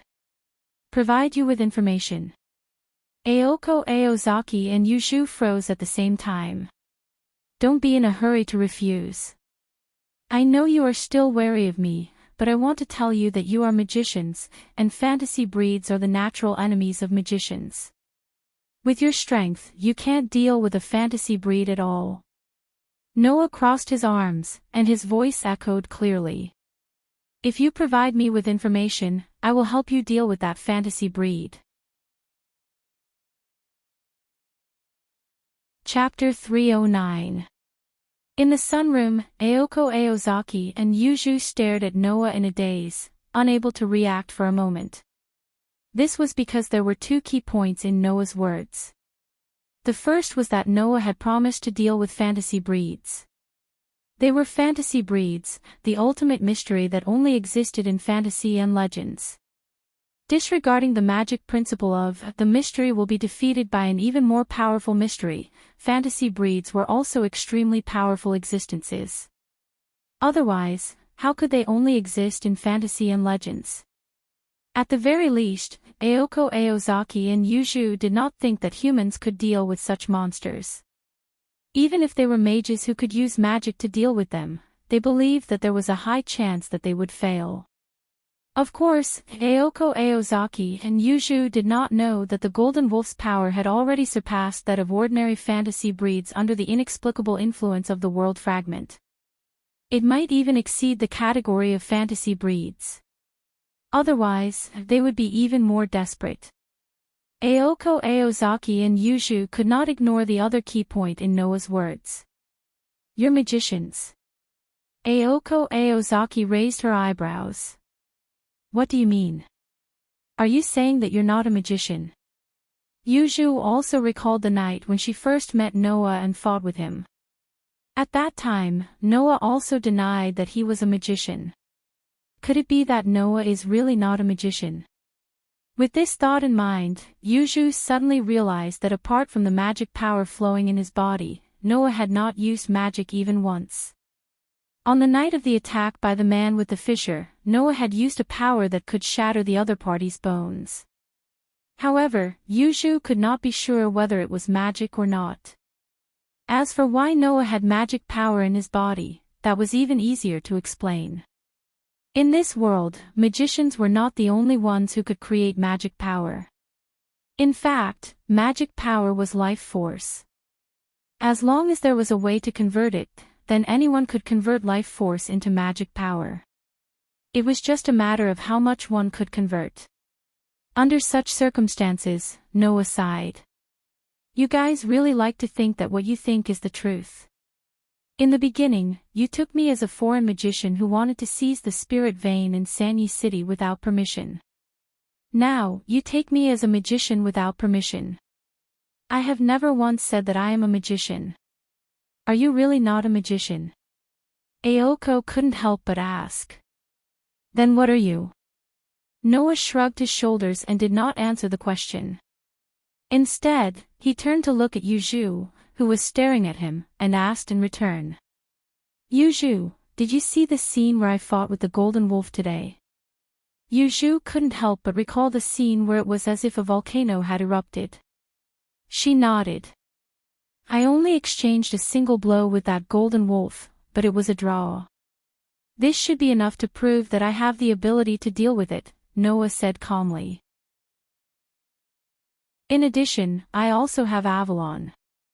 Do you guys still doubt that I can't deal with that golden wolf? After Noah said this, Aoko and Yuju finally remembered this matter. That was right. Even if the fantasy breed was considered a foul, the Avalon was also an extremely foul existence. Avalon was able to exclude all physical obstacles. Even in the face of magic, it would still be able to protect Noah from it. This way, even if the opponent was a fantasy breed, Noah would not have any problems. Moreover, Avalon also had a healing function. No matter how much damage Noah suffered, as long as there was enough magic power, Avalon would continuously provide healing and let Noah recover to his original state. Therefore, Avalon could be called a mobile stronghold. That was why Avalon was known as the strongest guardian. With Avalon, even if Noah could not defeat a fantasy breed, he could put himself in an invincible position. After understanding this, Aoko and Yuju looked at each other. Yuju. Aoko's expression was full of seriousness. What do you think? Yuju muttered to herself. After a while, she raised her eyes and looked at Noah. Why do you want to help us? This was Yuju's only question. Logically speaking, Noah should have no reason to help. Unless Noah had his own reasons. There's nothing to hide. Noah tapped the table in front of him with his fingers and then sighed slightly. Didn't I say before that I stayed in Mayo City because there was something I wanted to find? Upon hearing this, Aoko and Yuju immediately understood what was going on. Just as you guessed, the thing I want to find is on that fantasy breed. Noah curled his lips and smiled. We have the same goal, so there's a need for us to cooperate, right? You're wrong. Aoko glanced at Noah. We haven't confirmed that the other party will attack Mayo City's spirit vein. Perhaps they are like you. You have your eyes on them, and they have their eyes on you. Otherwise, why would they attack you? If the other party has no intention of attacking Mayo City's spirit vein, then there's no need for us to help you, Yuju said faintly. Similarly, there's no need to provide you with information. Oh. Noah silently curled up the corner of his mouth. In other words, you'd rather let a fantasy breed and a magician with unknown motives lurk in Mayo City and plant dangers that could explode at any time than provide me with information. Aoko and Yuju raised their eyebrows at the same time and remained silent. For you, investigating the other party's location is just a piece of cake, and there are no disadvantages. Furthermore, we can't rule out the possibility that the other party has no intention of attacking Mayo City's spirit vein, Noah said, pressing on step by step. Wouldn't it be better for me to deal with that fantasy breed and help you eliminate the hidden dangers? The sunroom immediately fell into silence.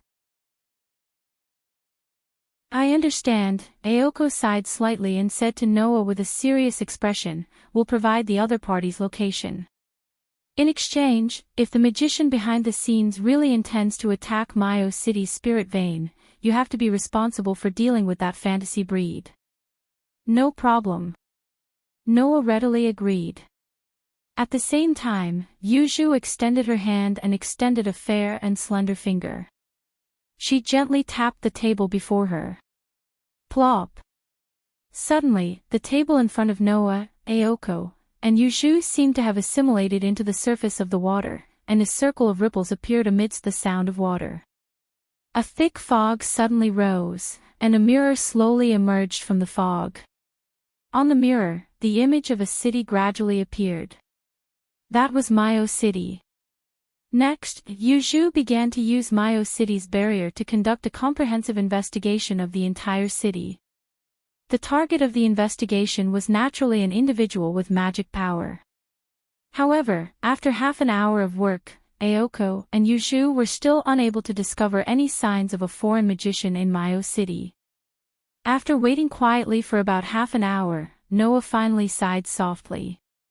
It seems that we can't find him. Like you, the other party has some kind of technique that can hide the existence of magic power. Yuju closed her eyes, and her quiet voice echoed. Things are a bit strange. Strange? A trace of confusion appeared on Noah's face. You still don't know, right? Aoko gritted her teeth and said this sentence. In the past month, we haven't been able to detect the existence of magic power. Other than you, there are also foreign magicians that you know about. Including this magician who can control a fantasy breed this time, there are 3 beings that we can't detect magic power this month. Yuju's expression became solemn. This is something that has never happened before, but it has happened 3 times in a row this month. Could it be that there's a problem with the barrier? 3 times. Noah scratched his cheek. Why are you so sure that it's 3 times? Noah's words made Aoko and Yuju's hearts tremble. Yes. Why are you so sure that it's 3 times? Aoko's gaze gradually became sinister. The foreign magician and the magician who can control a fantasy breed might be one and the same. Yuju lowered her head and fell silent. Noah cast his gaze outside the courtyard, and his eyes flickered slightly. This matter is indeed very troublesome. Chapter 310. Walala. He didn't know when it started, but the sound of rain could be heard clearly even though it was isolated by the window. Noah was woken up by the sound of the rain. He yawned as he got up from the bed and looked out the window. In the cold winter, a curtain of rain mixed with low temperatures filled the courtyard outside the mansion. It was obvious that the already very low temperature had dropped a little more. The sky was grayish-black. All the scenery outside the window was covered by the curtain of rain, silently making people's moods become heavy. Looking at such a scene, Noah, who was sitting on the bed, couldn't help but feel a little uncomfortable, and his emotions gradually drifted away.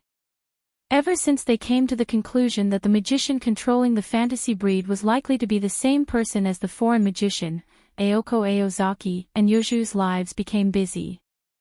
3 days had passed since then. Perhaps it was because she had formed a partnership with Noah, but Aoko Aozaki finally confessed to Noah about the foreign magician. This matter actually had to start from before Noah arrived in this world. There were 2 barriers in Sanyo City, and one of them was responsible for managing the flow of mana in the spirit vein in Sanyo City. This barrier actually relied on the 5 fulcrum points carved on the ground of Sanyo City to form a typical square formation that maintained the circulation of mana in the spirit vein. Then, through artificial control of the direction of the circulation, the mana of the spirit vein was concentrated in the Kyuenji mansion, which was the principal of the manor. The barrier in charge of managing the spirit vein was formed by these 5 fulcrum points. In other words, if these 5 fulcrum points disappeared, the spirit vein in Sanyo City would completely regain its freedom. At that time, Aoko Aozaki and Yuju could announce that they were no longer managers. This was also the reason why Aoko Aozaki and Yuju couldn't ignore Noah and wander around Sanyo City. Aoko Aozaki and Yuju were worried that Noah would eliminate the fulcrum points of Sanyo City's barrier one by one, thus bringing the restored spirit vein under his management and becoming the new manager of the spirit vein. This was why they chose to negotiate with Noah. The cause of the incident was the inexplicable disappearance of one of the 5 fulcrum points. At that time, Noah had yet to come to this world. Aoko Aozaki and Yuju, who had sensed that the fulcrum of Sanyo City's barrier had been removed, were caught off guard. This was because the first barrier in Sanyo City was used to detect the movement of magic power. If an external magician wanted to make a move on the fulcrum of the spiritual vein barrier, Aoko and Yuju should be able to discover the other party's whereabouts in advance. However, it was unknown what method the enemy used, but Sanyo City's barrier was completely unable to detect the enemy's movements. In order to eliminate external enemies, Aoko and Yuju began to ambush and investigate the 5 supporting points of Sanyo City's barrier. Finally, not long after, they discovered some traces of magic power being used in one of the supporting points in the forest between Sanyo Town and Sanyo Mound. And so, Aoko Aoki and Yuju came up with a plan to deal with the enemy. The first was Yuju. She was responsible for monitoring the forest between Sanyo Town and Sanyo Mound. If she discovered traces of the enemy, she would immediately eliminate them. Next was Aoko Aozaki. She was responsible for monitoring the other fulcrum point. The enemy there was also Aoko Aozaki's first opponent after she was born as a magician. In the end, the 2 girls met with an accident. The forest that Yuju was monitoring was the one where Noah had concealed his identity to test Aoko Aozaki. He purposely triggered the barrier and attracted Yuju to the forest. That night, Yuju was attacked by 2 men with a split mouth. Although Noah had protected Yuju by accident, Yuju also discovered that the 2 men with a split mouth were actually man-made dolls and not magicians from the outside world. As for Aoko Aozaki, there was no need to mention her. Before she even met an opponent, the dolls that were sent out were kicked back to the garbage collection station by Noah. They did not even have the chance to appear. After that, Noah, Aoko Aozaki and Yuju entered into a cohabitation agreement until now. In other words, there was still no trace of the magician who had sneaked into Sanyo City before Noah's arrival. Moreover, not only did the other party have all kinds of dolls and send them out to harass the enemy, but it was also very likely that he was the magician who could control the fantasy breed that Noah had discovered. In addition, the other party could hide from Sanyo City's detection barrier. It was imaginable how troublesome it was. Because of this, Noah, Aoko Aozaki, and Yuju still signed an agreement. Aoko Aozaki and Yuju would continue to investigate Sanyo City while Noah only needed to wait. Of course, it was also possible that the magician who controlled the dolls and the golden wolves were not the same person. However, both magicians had the means to hide from Sanyo City's barrier, so Aoko Aozaki and Yuju felt that the probability was not very high. Noah's appearance was already a special case. It was impossible for another one to appear. In the end, this matter was in a deadlock for the past 3 days, and there was no progress at all.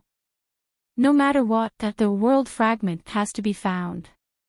Noah lifted the blanket and began to put on his clothes. Today was the founding anniversary of Sanyo High School, and all the teachers and students were on holiday. Yuju, who was not studying at Sanyo High School, went to school early.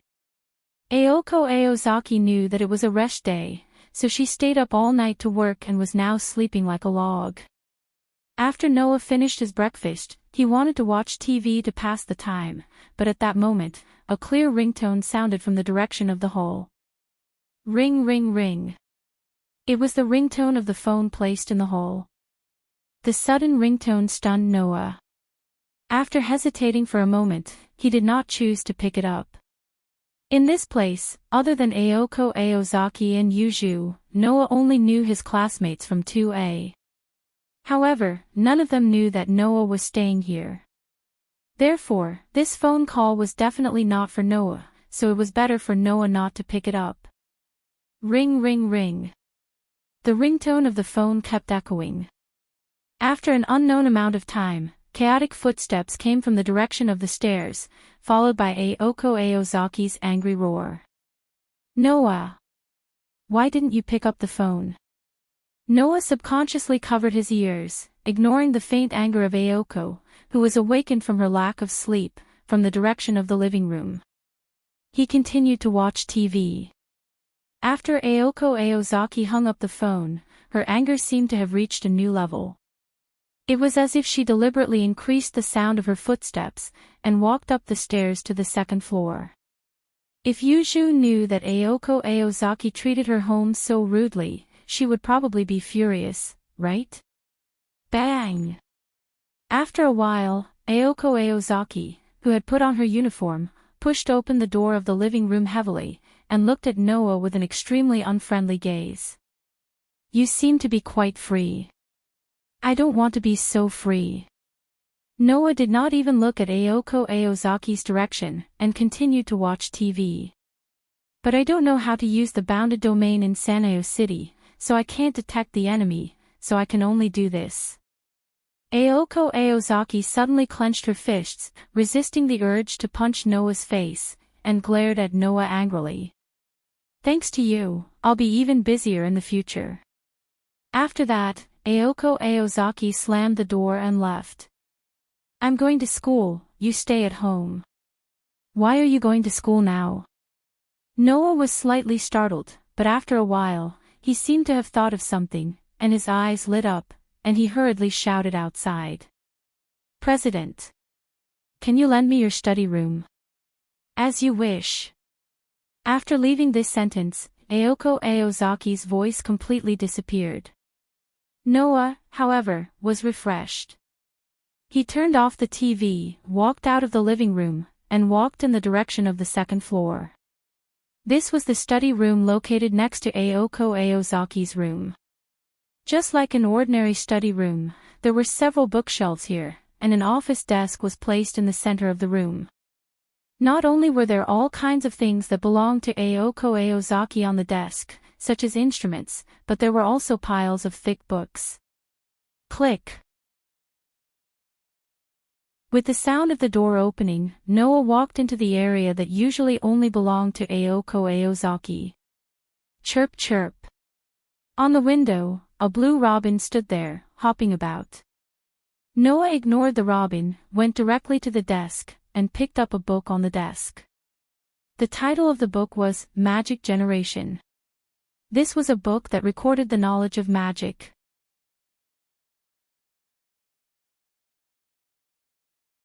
Chapter 311. In fact, Noah was quite interested in the magic in this world. In terms of power, the magic in this world was far inferior to the magic in the world of fairy tale. After all, the magic in the world of fairy tale was basically biased towards combat and focused on power. Even the dragon slayer magic existed. As long as the magic of the sorcerers continued to improve, the power of the magic would become stronger and stronger. It could be said that there was no end to it.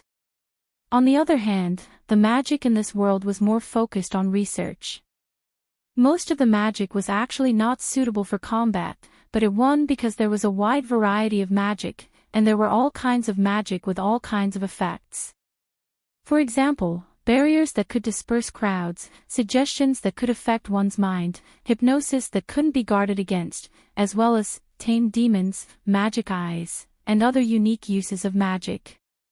These could play a great role in certain situations, and if used to assist in battle, it would be very unexpected. As the saying goes, better safe than sorry. Noah would never complain about having more means and abilities. The books in this study were basically magic books that Ayako Aozaki had brought over from the Aozaki residence. It was said that there was a library in the mansion, and the number of books there was more than 10,000 times that of this study. It was a place that even Ayako Aozaki found troublesome. Therefore, if possible, Ayako Aozaki avoided going to the library as much as possible. Therefore, the books that were useful to Ayako Aozaki were usually in this study. Ayako Aozaki was also an apprentice magician, and a half-baked magician who could not even use the magic passed down in her family. Because of this, most of the books in this study were about magic. For Noah, the books in Ayako Aozaki's study were just right for him. Chirp chirp chirp. The robin, who did not expect Noah to come here, and did not expect that Noah would directly flip through the books in the study, seemed to be startled and let out a pleasant cry. Noah glanced at the robin, and then revealed a subtle smile. I was just looking for a target to try out my magic. Chirp chirp. The robin suddenly stiffened, and then flapped its wings as if it was running for its life, and flew away without looking back. Seeing this, Noah couldn't help but laugh. This robin was familiar with pearls.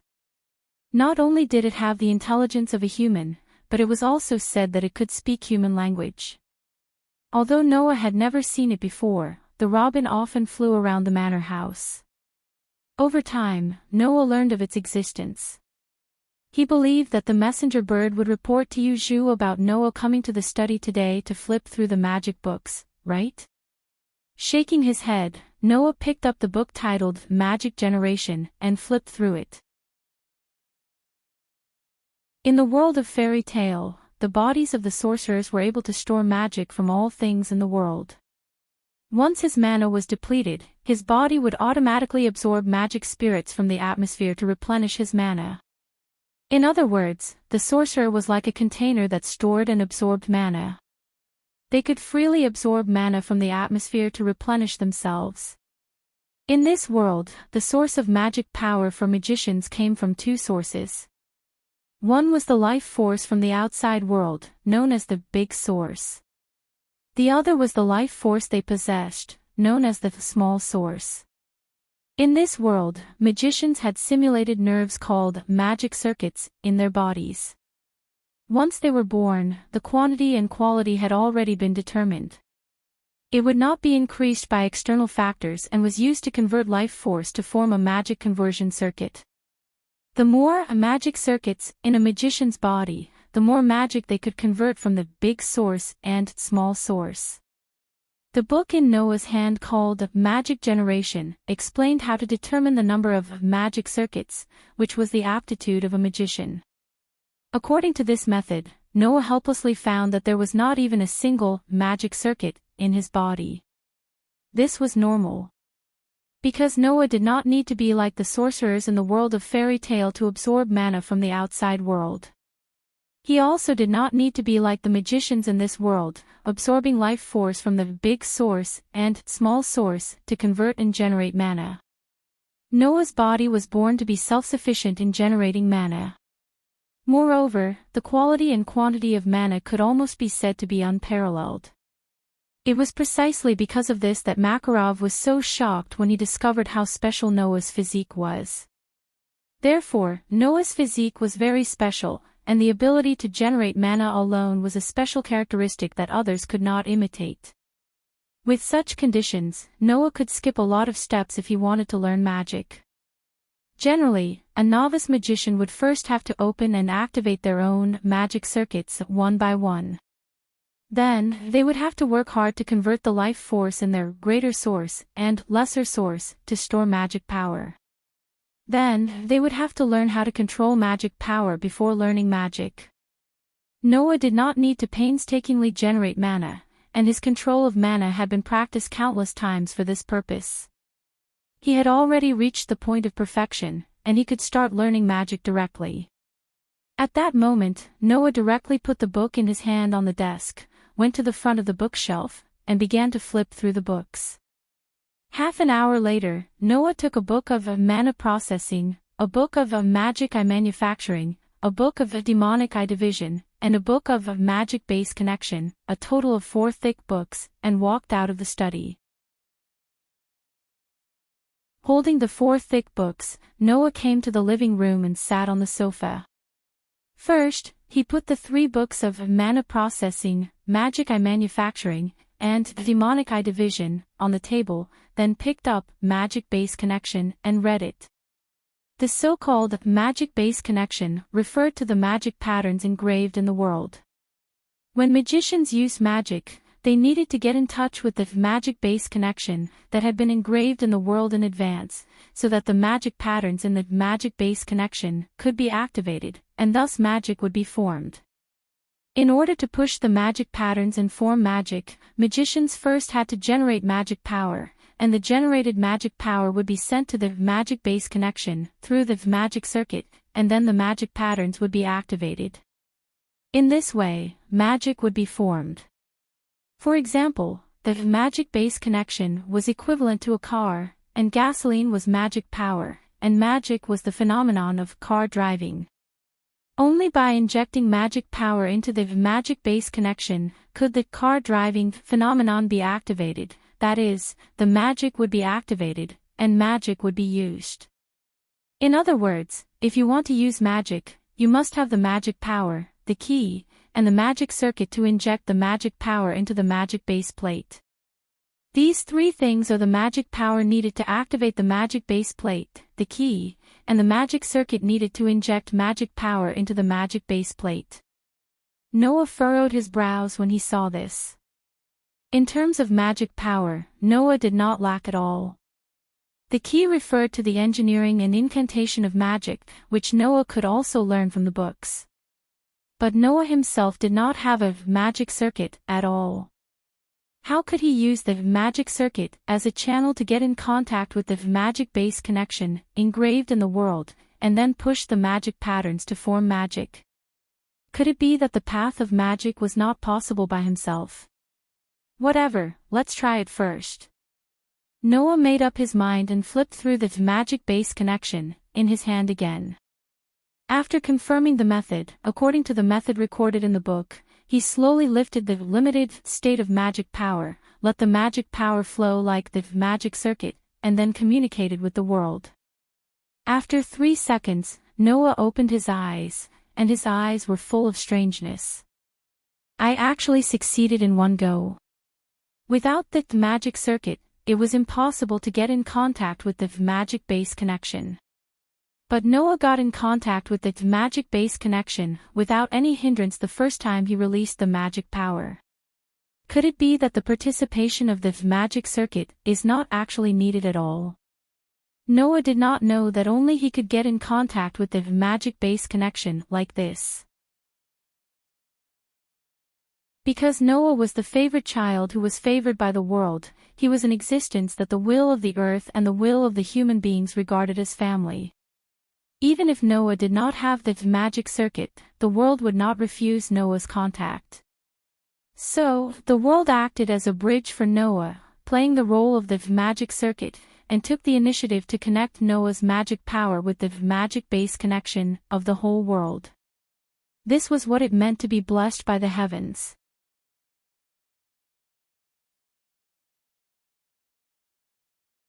Chapter 3:12. Walala. The rain was still drizzling in the outside world. The outside of the manor was almost completely covered by the curtain of rain. The withered trees were already soaked. The tender grass that had just grown was dripping with water. The wasteland of the courtyard had absorbed a large amount of water, and it no longer looked as dry as before. Kacha! A clear sound of the door opening was heard. Noah's figure appeared at the entrance of the manor house and came out of the manor house. If it were someone else, they would rather die than be soaked in the rain in such a cold winter, as it would definitely make their bones itch from the cold. However, Noah, who had once trained in the deep mountains and forests for 4 years, didn't care at all.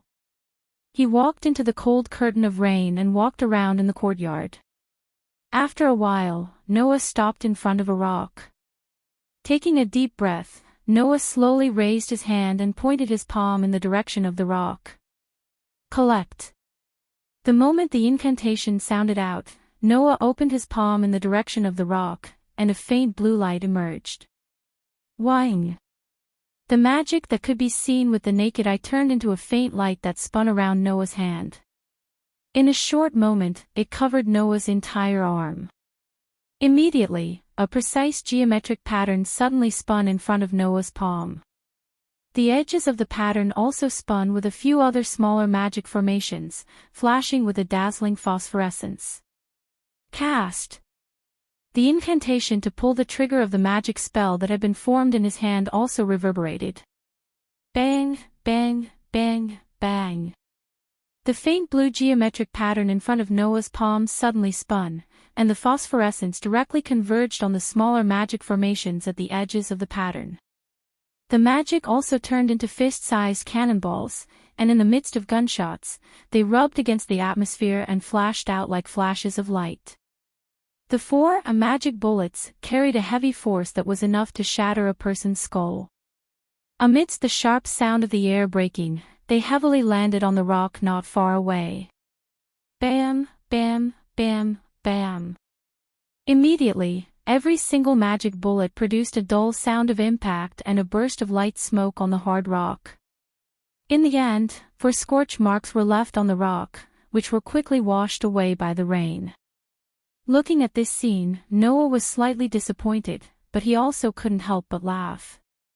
Disappointingly, the power of the simple, magic bullet wasn't that great. Even if it contained enough power to shatter a person's skull, it was only an extremely convenient murder weapon for humans.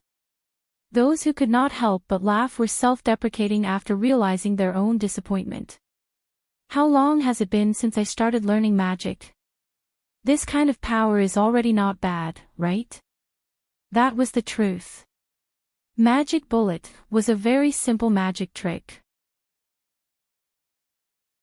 Rather than calling it magic, it would be better to say that it was simply processing, transforming, and strengthening the pure magic power, turning the magic power into something like a magic power cannonball, and then shooting it out. It was just like making water into a water bowl. Even if the inside of the ball was soft, it would still hurt when it hit someone. For such a simple magic trick, Noah could learn it almost immediately, but if he wanted to become proficient, he still needed to practice. Magic bullet was also the first magic trick that Noah learned from mana processing. It was the same magic trick as Aoko. The difference was that Aoko's magic bullet basically didn't need to be activated by herself. She only needed to activate the magic bullet recorded in the magic seal, unlike Noah, who still needed to chant an incantation to activate it. Let's try again. Noah was never lacking in hard work. As a product of mana processing, if he could master the magic bullet, it would also increase his control over magic power. Therefore, Noah would not be stingy with his hard work. Bam, bam, bam, bam. Thus, in the manor house's courtyard, the sound of the magic bullet being shot turned into echoes, constantly reverberating. Bam, bam, bam, bam. The dull sound of the impact was also heard, causing a burst of light smoke and a burnt smell, but it was quickly washed away by the rain. Just like that, time continued to pass. Gradually, the time needed to form the magic bullet was shortened bit by bit, and Noah also became more and more proficient in the simple incantation technique, not as awkward as he was at the beginning. After an unknown amount of time, outside the courtyard's iron fence, a figure slowly appeared. Aoko, who was holding a large red umbrella, had just pushed open the iron fence when she heard the movement in the courtyard. She suspiciously turned her head to look at the source of the sound, and when she saw Noah, who was continuously shooting the magic bullet, her expression immediately turned into one of shock. Magic? But didn't he say that he wasn't a magician? With such a question in her mind, Ayoko immediately began to seriously observe Noah. Bam, bam, bam, bam.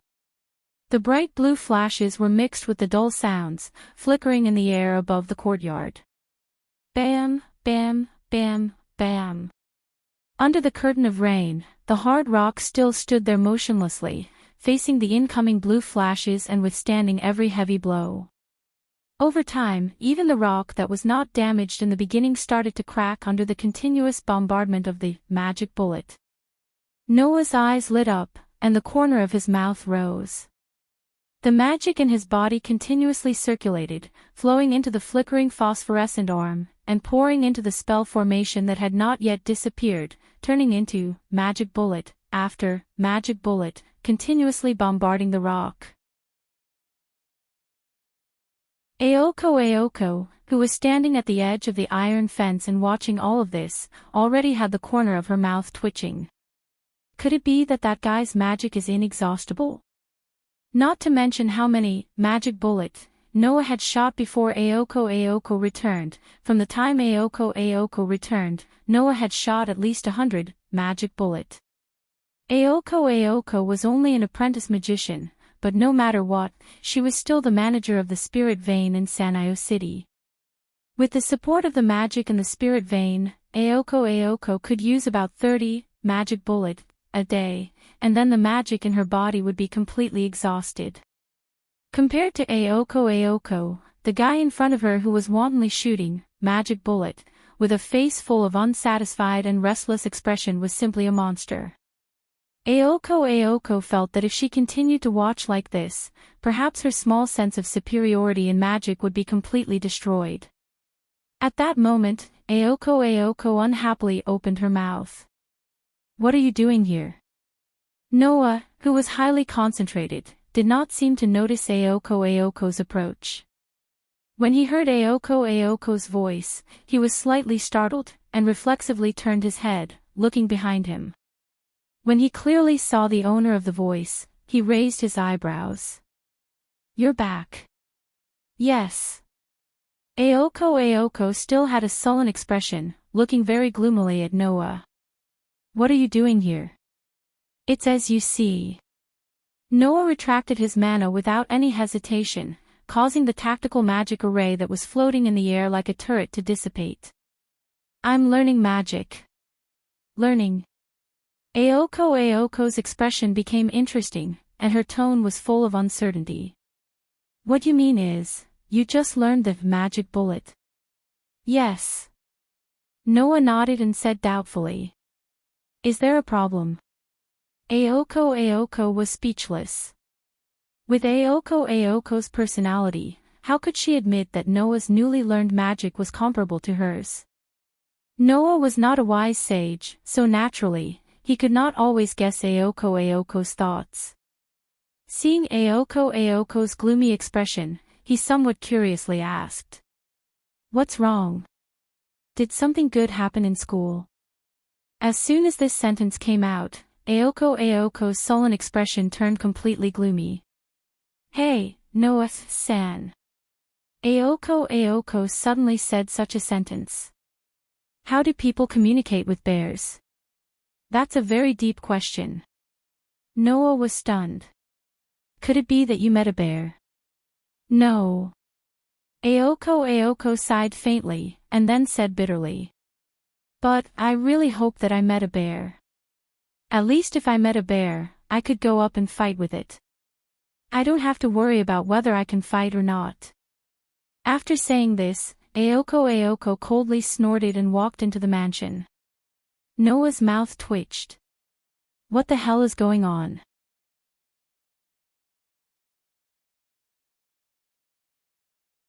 Chapter 313. The sunlight room at night was just as bright as it was during the day. The bright light illuminated the room, which was 1/3 of the room made of glass. At the dining table, a man and two women were once again eating dinner. Noah picked up strands of noodles with his fork, rolled them up, and put them into his mouth. His other hand was holding the book Demonic Servant Division, and he was reading it seriously. On the other side, Yuju, who was said to have eaten outside, was also holding a book in her hand. However, her mind was obviously not on the book. Sometimes she would look at Noah, who was reading seriously, and sometimes she would look at Ayoko. Her dark eyes were filled with confusion. She wondered why Noah was reading such a book. She also wondered why Ayoko was in such a bad mood. At this time, Ayoko was seriously dissatisfied because she couldn't order takeout and had to cook. She ate the food she made as if nothing had happened and didn't say a word. Originally, Ayoko and Yuju didn't have much in common with each other except for magic. Before Noah lived in the mansion, Ayoko Aozaki and Yuju would often be like this. Even if they sat together, they wouldn't say a word for a long time. They were already used to each other's silence. However, today's silence was a bit different. Ayoko didn't seem to have anything strange on the surface, but the more she acted like she didn't care, the more emotional she was. Yuju, who had lived with Ayoko for about 2 years, could easily see that Ayoko was sulking. Moreover, she didn't seem to be angry because she couldn't order takeout. Yuju wasn't a person who cared about other people's feelings. But this time, maybe because there was a third party around, Yuju asked Noah a question, which she rarely did. Ayoko, what's wrong? Who knows? Noah was still looking at his book, rolling his noodles and speaking in an indifferent tone. I heard that you met an opponent even more difficult to deal with than a bear. I just don't know who it is. Can we not talk about this? Ayoko said gloomily. I already feel like I'm very unlucky. Really? Yoju's gaze lingered on Ayoko for a moment before she replied as if it had nothing to do with her. I just hope you don't affect the lives here. This side here was not referring to the life in the mansion, but the life of a magician. Although he didn't know what happened to Ayoko, it seemed to be something that happened when she was active in Sano City as an ordinary person. Magicians were a special group that lived in seclusion in modern times.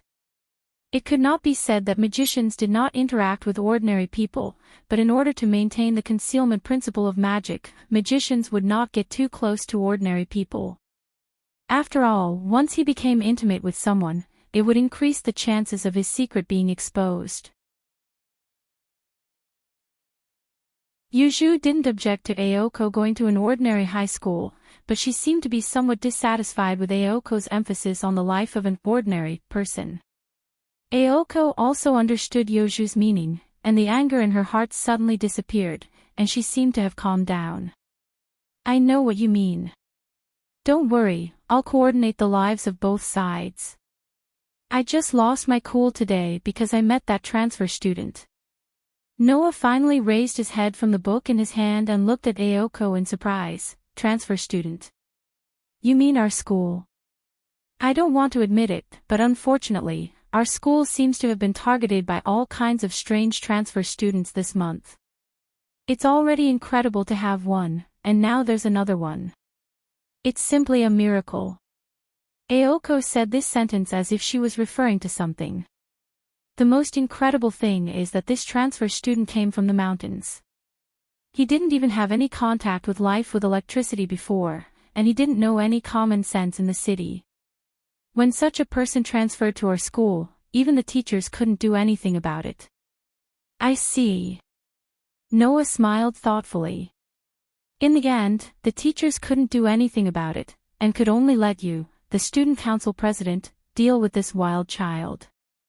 You tortured our iron and steel student council president until he lost his temper, right?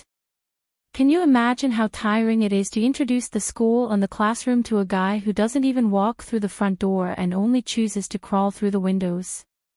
Ayoko said tiredly. It's already so tiring on the first day.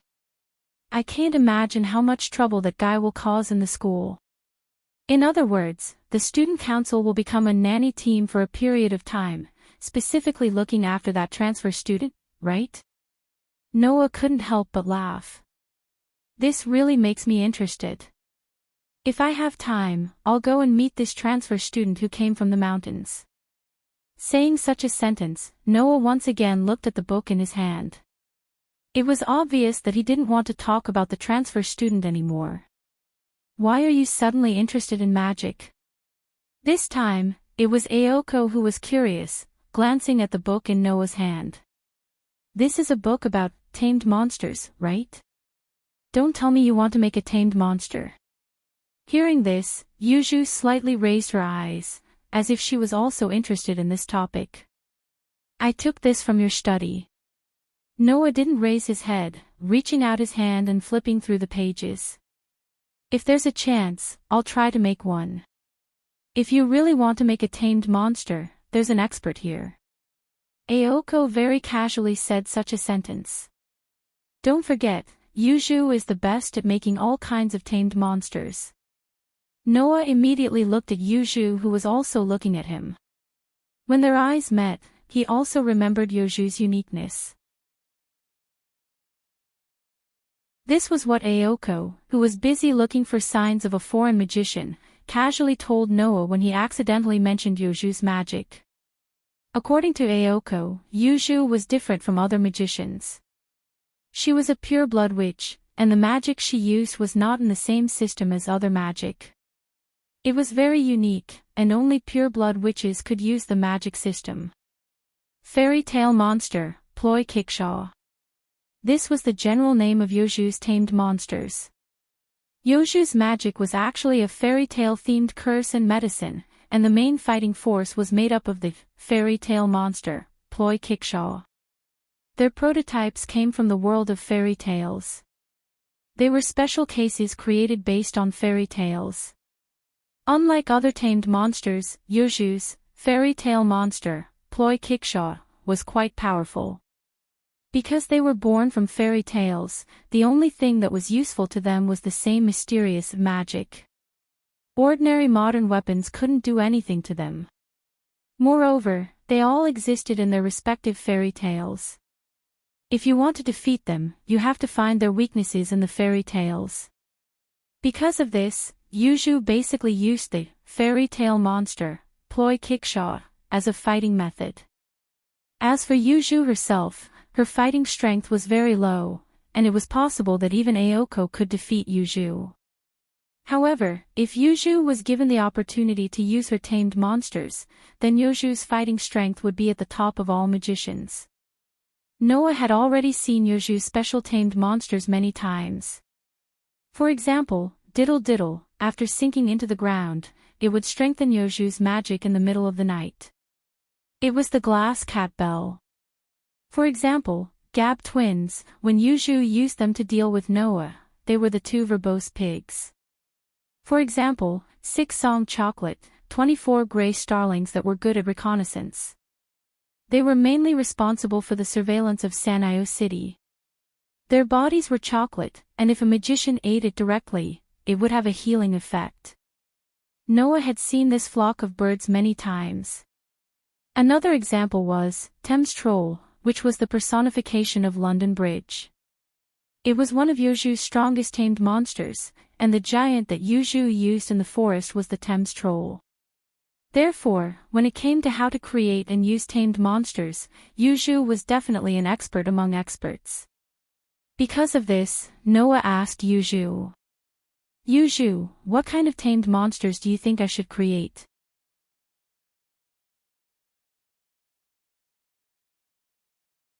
Chapter 314. Noah originally didn't have high expectations of asking Yuju. After all, Yuju was not only reticent, but also because she was a pure-blooded witch, she abnormally rejected humans and outsiders. The words she spoke to Noah in the manor house usually didn't exceed 5 sentences in a day. In addition, Noah, an outsider, lived in Yuju's most precious manor house because of his own interests. If Yuju was pleasant to Noah, that would be really strange. Therefore, Noah was just trying to ask. Who knew? After Yuju pondered for a while, she responded to Noah. What kind of familiar do you want to make? Noah looked at Yuju with some surprise, as if he didn't quite believe that Yuju really intended to ask him about the matter of making a familiar. This made Yuju frown and coldly look at Noah. If you don't want to say it, then forget it. Noah finally reacted, put the book in his hand on the table, and seriously said to Yuju. This book has recorded many types of familiar, so I can't make up my mind. The original intention of magicians to make familiar was to give all the trivial things, such as daily life, the collection of research materials, and so on, to an absolutely obedient assistant to do, so that the magician could concentrate on the research of magic. The simplest way to make a familiar was to make a part of the magician's body, such as hair, skin, and so on, and then make it into a familiar, or to transform other dead creatures, such as cats, dogs, and so on, into a familiar. In this way, the familiar created by magicians would be given a part of the magician's abilities. The way to make a familiar was something that every magician knew, the only question was what type of a familiar to make. For example, if you want a familiar to manage daily life, then you have to give the familiar part of the abilities to focus on wisdom and endurance. For example, if you want a familiar to collect research materials, then you have to give the familiar part of the abilities to focus on detection and identification. If you want a familiar to assist in battle, then there are more things to consider. This was also the main reason why Noah couldn't make up his mind. To be honest, if possible, Noah would of course want to be like Yuju and create a familiar that was much stronger than himself, but this was somewhat unrealistic. A familiar with pearls was a special product that could only be created by a witch. Furthermore, some of the powerful tamed demons in Yuju's hands were not made by Yuju himself.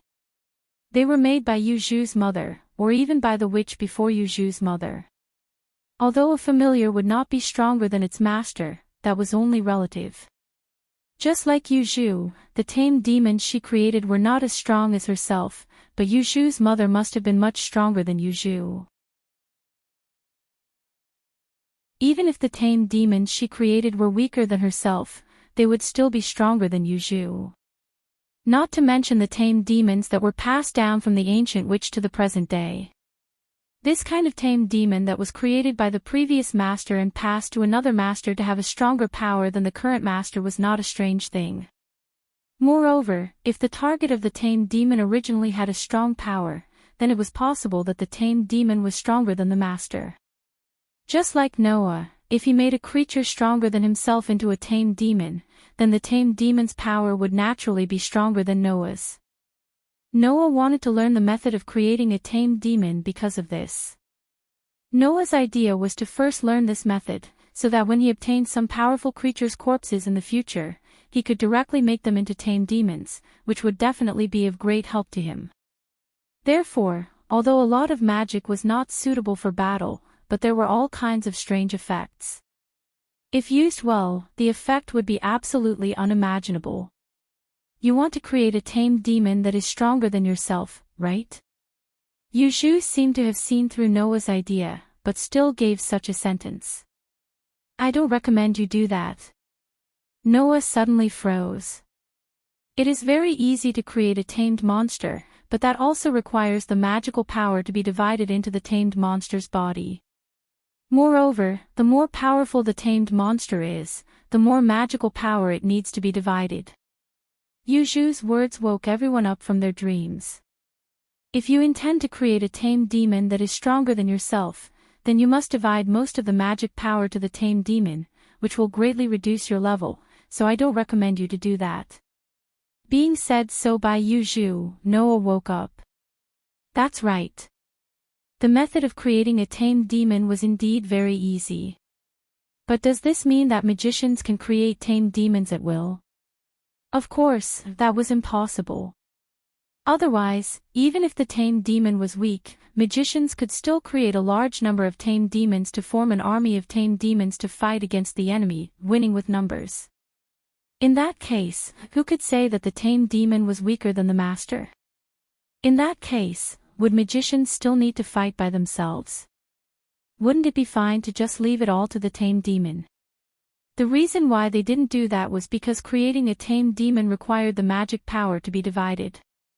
This part of the magic power was equivalent to being lost forever, and there was no possibility of it being used by the magician himself. If it was to create a weak tame demon, then the magic power that was divided was not much, and the level of the magician would not decrease by much. But if it was to create a strong tame demon, then the level of the magician would be greatly reduced.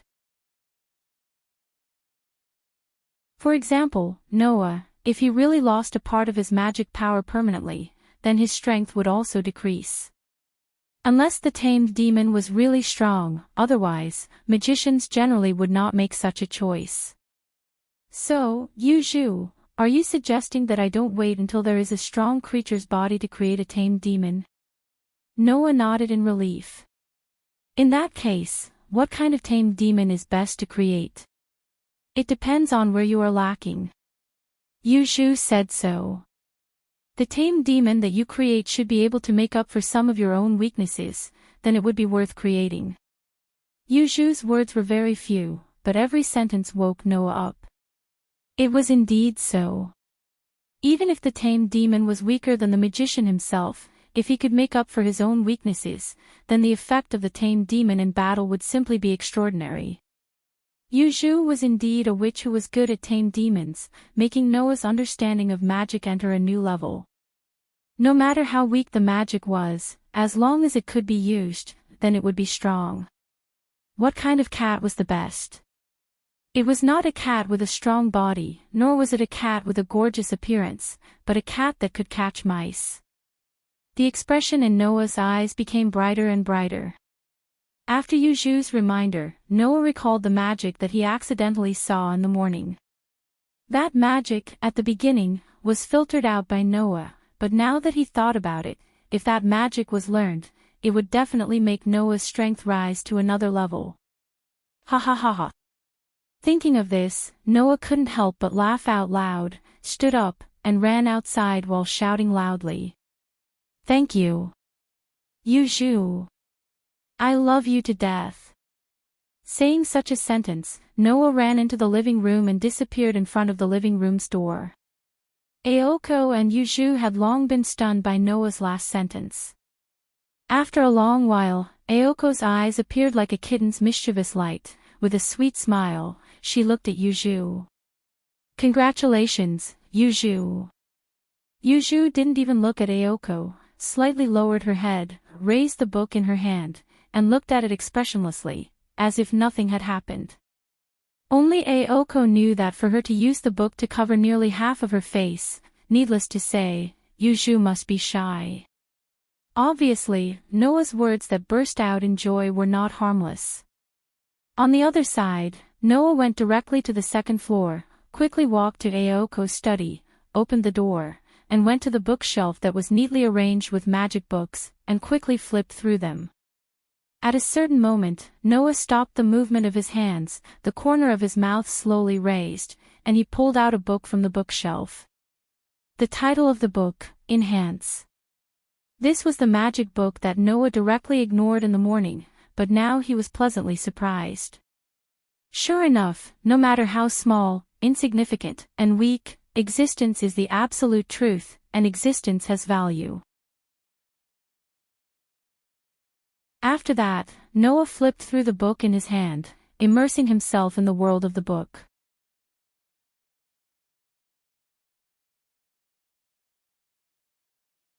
Chapter 3:15. The next day, Sanyi City's sky finally welcomed light once again.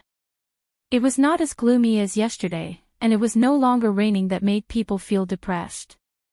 Walking on the asphalt road to Mayo High School, Noah held a book in his hand and kept flipping through it. Looking at his appearance, he had long been immersed in the world of books. Next to Noah, Aoko Aozaki was also there.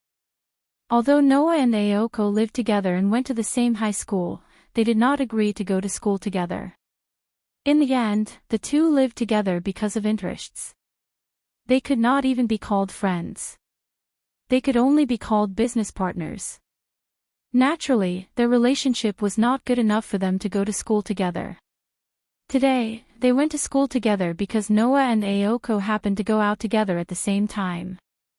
Since the destination was the same and the journey was the same, it was normal for the two of them to travel together. Because there was no need to deliberately separate, right? Aoko Aochi was not the kind of person who would be hesitant about trivial matters. Noah would not stick to this kind of small matter, so he went with the flow. This kind of relationship where they went to school together but did not even speak a word to each other. If it was an ordinary person, it would be awkward to stay together and they would want to run away. Aoko, on the other hand, seemed to be no different from usual. Her expression was still as calm as ever. After all, Yuju was a taciturn person. Aoko Aochi had long been used to the people around her being silent. As for Noah, his mind was not on the outside at all. Instead, it was on the book in his hand. Gradually, more and more students appeared on the road to Mayo High School. When these students saw Noah and Aoko walking together, many of them looked at each other and started to talk. Isn't that the student president? That's the rumored transfer student, right? Why are they walking together? I heard that the student president has been inviting the transfer student on a date recently. Did they end up together? Why did I hear that the transfer student has been pestering the student president? Impossible, that's impossible. That's the student president. Don't tell me you don't know the consequences of pestering her. It seems that the student council president is wooing a transfer student. Yes. That's right. Aoko's eyes began to twitch as she listened to the discussions coming from all directions. Her eyes suddenly became incomparably ferocious as she fiercely swept her gaze around, causing the surrounding students to turn pale with fright. They shut their mouths and instantly scattered like birds and beasts. Aoko clutched her head in pain, but when she saw Noah, who was still calmly reading his book, her brows furrowed. Why are you suddenly interested in magic? Isn't it good to have one more method? Noah immediately answered Aoko's question. Although he didn't raise his head, it proved that he had been paying attention to his surroundings and wasn't really paying attention to the book. Moreover, there are some magic tricks that would be of great help to me. Is that so? Aoko was still frowning. But don't forget, magic is ineffective against fantasy breeds. Who told you that my opponent must be a fantasy breed? Noah's voice became a half-smile. Don't tell me you think that I'm going to live in seclusion in the mountains and never fight again after fighting with that fantasy breed? With that said, Noah's voice changed from a half-smile to a meaningful one.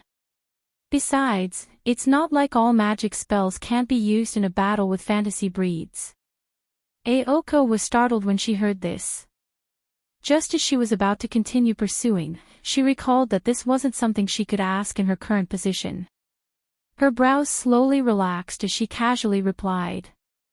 No matter what, since you've learned magic, you're considered a magician. You know the rules of magicians, so in such a conspicuous place, you'd better put away the magic book in your hand. It's just a book. Don't be so surprised, Noah retorted bluntly. Even if someone sees the book in my hand, they'll most likely think that it's a novel. What you're worried about won't happen, student president. Aoko raised her eyebrows and didn't say anything. If there was really a possibility of the magic being exposed, Aoko wouldn't have waited until now to remind Noah. Besides, even if the magic was exposed, it would be Noah who exposed it. It would be Noah's business who should be silenced, and it had nothing to do with Aoko. If it was Ariho, she might have interfered because of the strict style of a magician, but Aoko was just an apprentice magician, and she had only been an apprentice magician for less than 2 years. As long as the result was not bad, Aoko would not interfere. Aoko. At this moment, an honest and calm voice came from behind Noah and Aoko Aoyagi. It was a slightly contradictory voice. Aoko's delicate body slightly stiffened when she heard this voice. Her expression that had just returned to normal instantly became fierce and sullen. It was as if she had met the god of pestilence. She secretly sighed at her own bad luck. Noah noticed that Aoko's expression was a little stiff, so he turned around in confusion and looked behind him. What entered Noah's eyes was a student wearing a boy's uniform. His age was similar to Noah and Aoko, but his appearance was somewhat ordinary. His head was slightly messy, and his body was slightly thinner than the average person. No matter how you looked at him, you couldn't see anything special about him. However, such a boy made Aoko's body stiffen, and at the same time, it also made Noah squint his eyes. A trace of surprise flashed through his eyes. Because of his boundless and powerful magic, almost 70% of Noah's strength was in the aspect of magic. The remaining 30%, except for Blaze, was all in the aspect of his body and combat awareness. Noah, who had tempered his strength thousands of times, could easily see that this ordinary boy in front of him was not ordinary. His seemingly low presence was actually just a layer of natural camouflage. Even though the other party was wearing a uniform and looked thin, as a combat expert, Noah instantly discovered that the body hidden under the other party's clothes was also a body that had been tempered thousands of times. There was not a trace of excess standing posture. Hidden under his confused eyes, there was a bright light. The trace of a powerful aura that was covered by the low presence. And the unnatural feeling of a relaxed body that was ready to tense up at any time. This ordinary-looking boy in front of him was definitely a combat expert like Noah, possessing good combat skills and combat awareness. All of a sudden, Noah's interest was piqued. In contrast to Noah, Aoko's face was full of discomfort as if she had swallowed a fly. But soon, Aoko realized that her emotions were inexplicably affected. Aoko originally did not like the feeling of her emotions being disturbed. Therefore, Aoko calmed down, brushed her waist-length hair, and indifferently spoke as if she was talking to an ordinary classmate. "Hello, Jingxi classmate." Jingxi. Noah was startled, and then immediately remembered. This surname was not unfamiliar to Noah. Because, in the past few days, the student council headed by Aoko had been dealing with people with this surname every day. Jingxi Kusijikuro. Not long ago, Aoko had a headache, and now it was the entire student council that had a headache. Everyone knew that this was the transfer student from the mountains. He is the transfer student? Noah looked at Jingxi Kusijikuro, and just happened to meet Jingxi Kusijikuro's gaze. If it was a normal person, at this time, when seeing Noah and Aoko together, they would either worry about whether they would disturb the two, or even if they did not care, they would first introduce themselves to the person they did not know. However, Jingxi Kusijikuro did not have this intention at all. After meeting Noah's gaze, he simply looked away. It was not that this person was impolite, but that this person did not know that this was the time to be polite. That was the feeling. Aoko, who did not know Noah's feeling, directly asked after greeting him. "Do you have something to do today?" Jingxi Kusijikuro's gaze became blank. "I do have a lot of things to do, do you want to help?" Aoko's mouth twitched, and even Noah could not help but laugh. This person, unexpectedly, is a difficult person to deal with.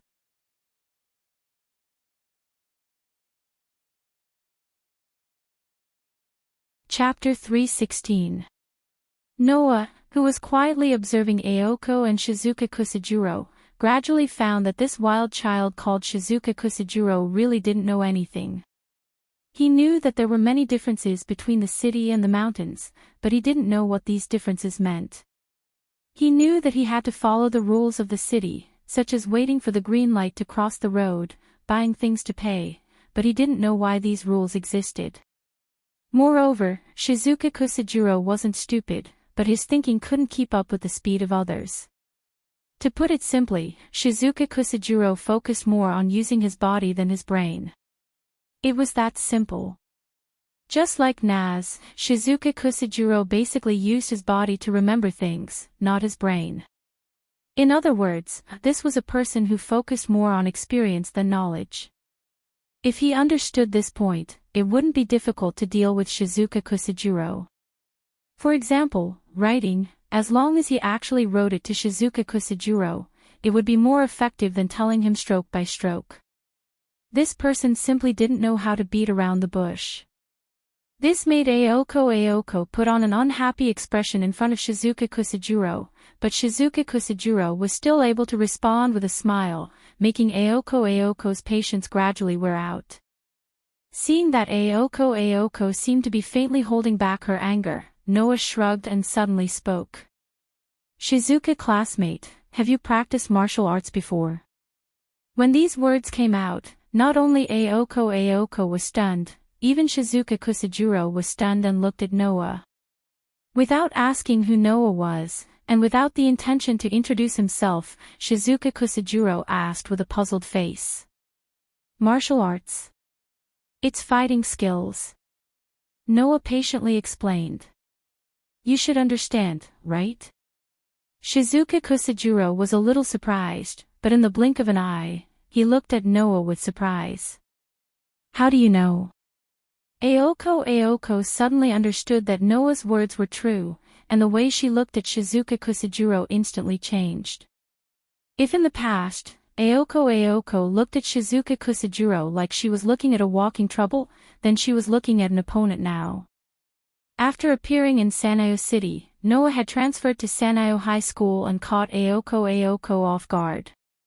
Ayoko had reason to be suspicious now. She suspected that Shizuka Kusajiro was the foreign magician who had been hiding in Sanyo. Only Noah could see that Shizuka Kusajiro's a foreign magician. Perhaps the traces and the aura could be hidden, but once it was exposed, a person's, no matter how hard they couldn't hide it, it was impossible to hide it. That day, Noah had already remembered the aura of the magician who had controlled the fantasy breed behind the scenes. Shizuka Kusajiro didn't have that person naturally, the two of them were completely different people. After a Juro who silently, a Juro who s and a hoot no. After a while. And the same kind of people? Shizuka Kusajiro was even more puzzled. With his brain, he couldn't understand the meaning behind Noah's words. "Let's put it this way." Noah smiled helplessly.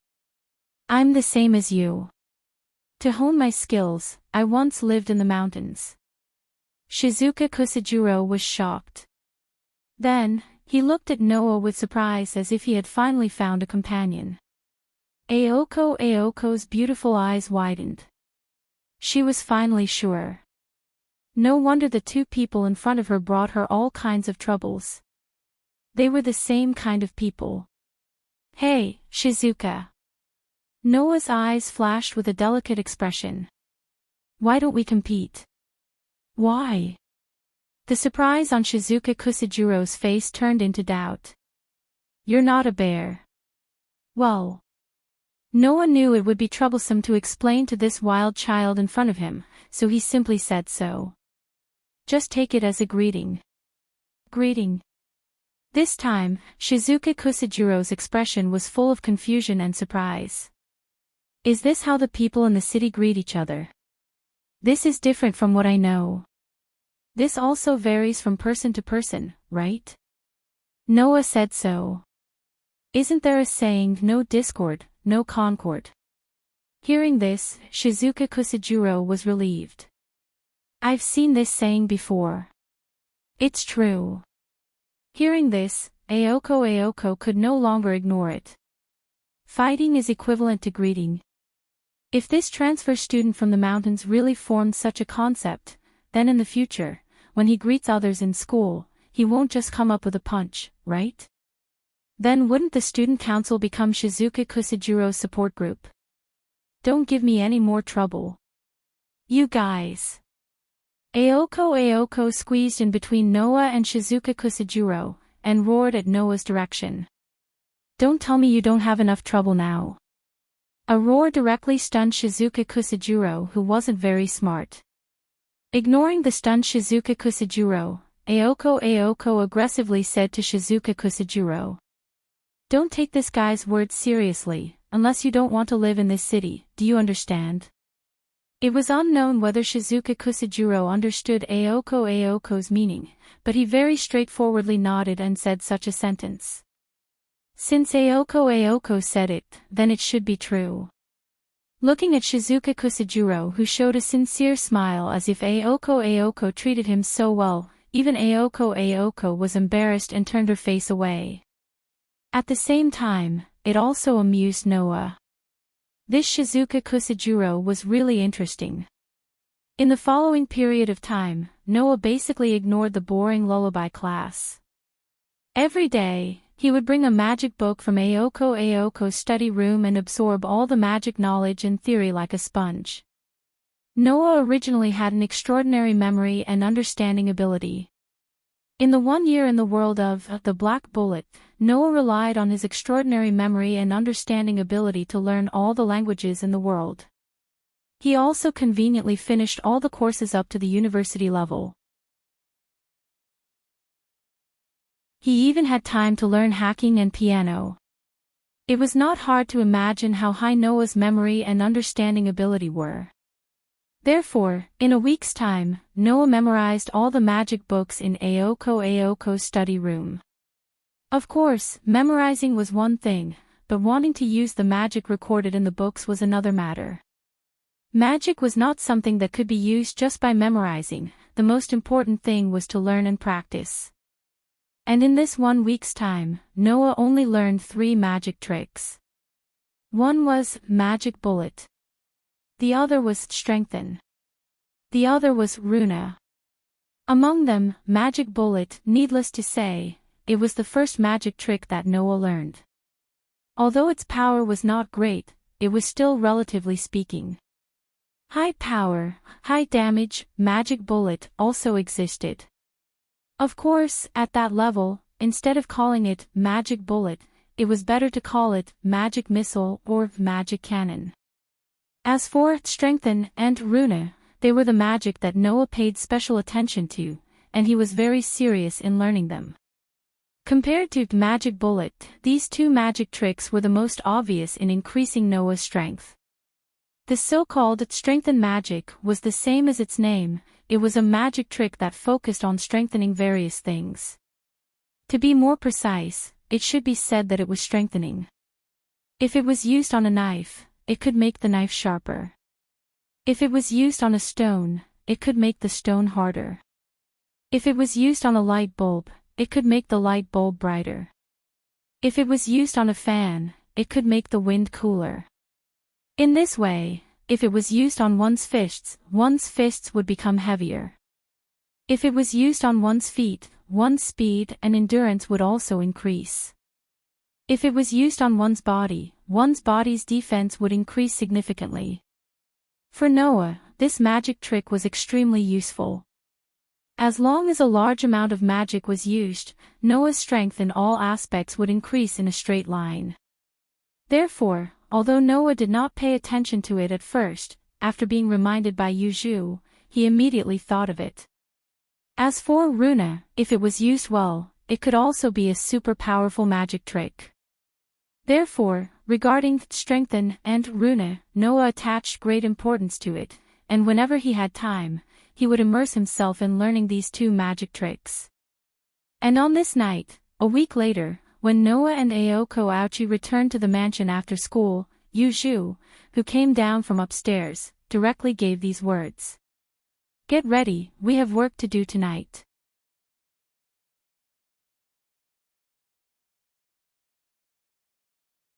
Chapter 3:17. The bleak cold wind swept through the entire land of Sanyi City with a whistling sound. At this time, 3 figures, big or small, slender or tall, slowly appeared in the cold wind and came to this empty park. First a forest, then a factory ruins, and now a park. Ayoko walked at the front, as if telling herself that she had to move forward bravely. She scanned the entire park with a sharp gaze, and a hint of anger could be seen in her expression. How unscrupulous, aren't they afraid of being seen by unrelated people? In the end, this should be your fault, right? Noah, who was walking behind Yuju, glanced at the surroundings as he purposely smiled. Isn't setting up the fulcrum of Mayo City's barrier telling the enemy that they have to choose this place as the battlefield? Mayo City's barrier was set up by Aoko's grandfather, Yuju said in an indifferent tone. He purposely chose this place with a lot of people as the fulcrum point. It can't be helped that it turned into a battlefield. As long as one was a magician, they had to maintain the concealment of their magic. It was because of this that Aoko's grandfather purposely chose this place with a lot of people to set up the fulcrum point. This way, as long as the enemy was a magician, they would have to worry about whether the fulcrum point would be seen by ordinary people and expose the concealment of their magic. At the very least, it was impossible for the other party to come here during the day to carry out the work of a magician when there were so many people coming and going. At night, they would also have to be cautious and think of ways to set up a barrier to drive people away. In a large sense, it would waste a lot of time, which was very beneficial to the manager of Sanyo City. I'm just afraid that the enemy is a madman who doesn't care about the lives of ordinary people and can laugh as he wantonly kills. Noah said lightly, and then immediately changed the topic without giving Aoko and Yuju any time to answer. Are you sure you detected the reaction of magic here? Mayo City's barrier can only be deceived, there's no possibility of error. Yuju repeated expressionlessly, her pitch-black eyes looking straight ahead, as if she had already seen her opponent.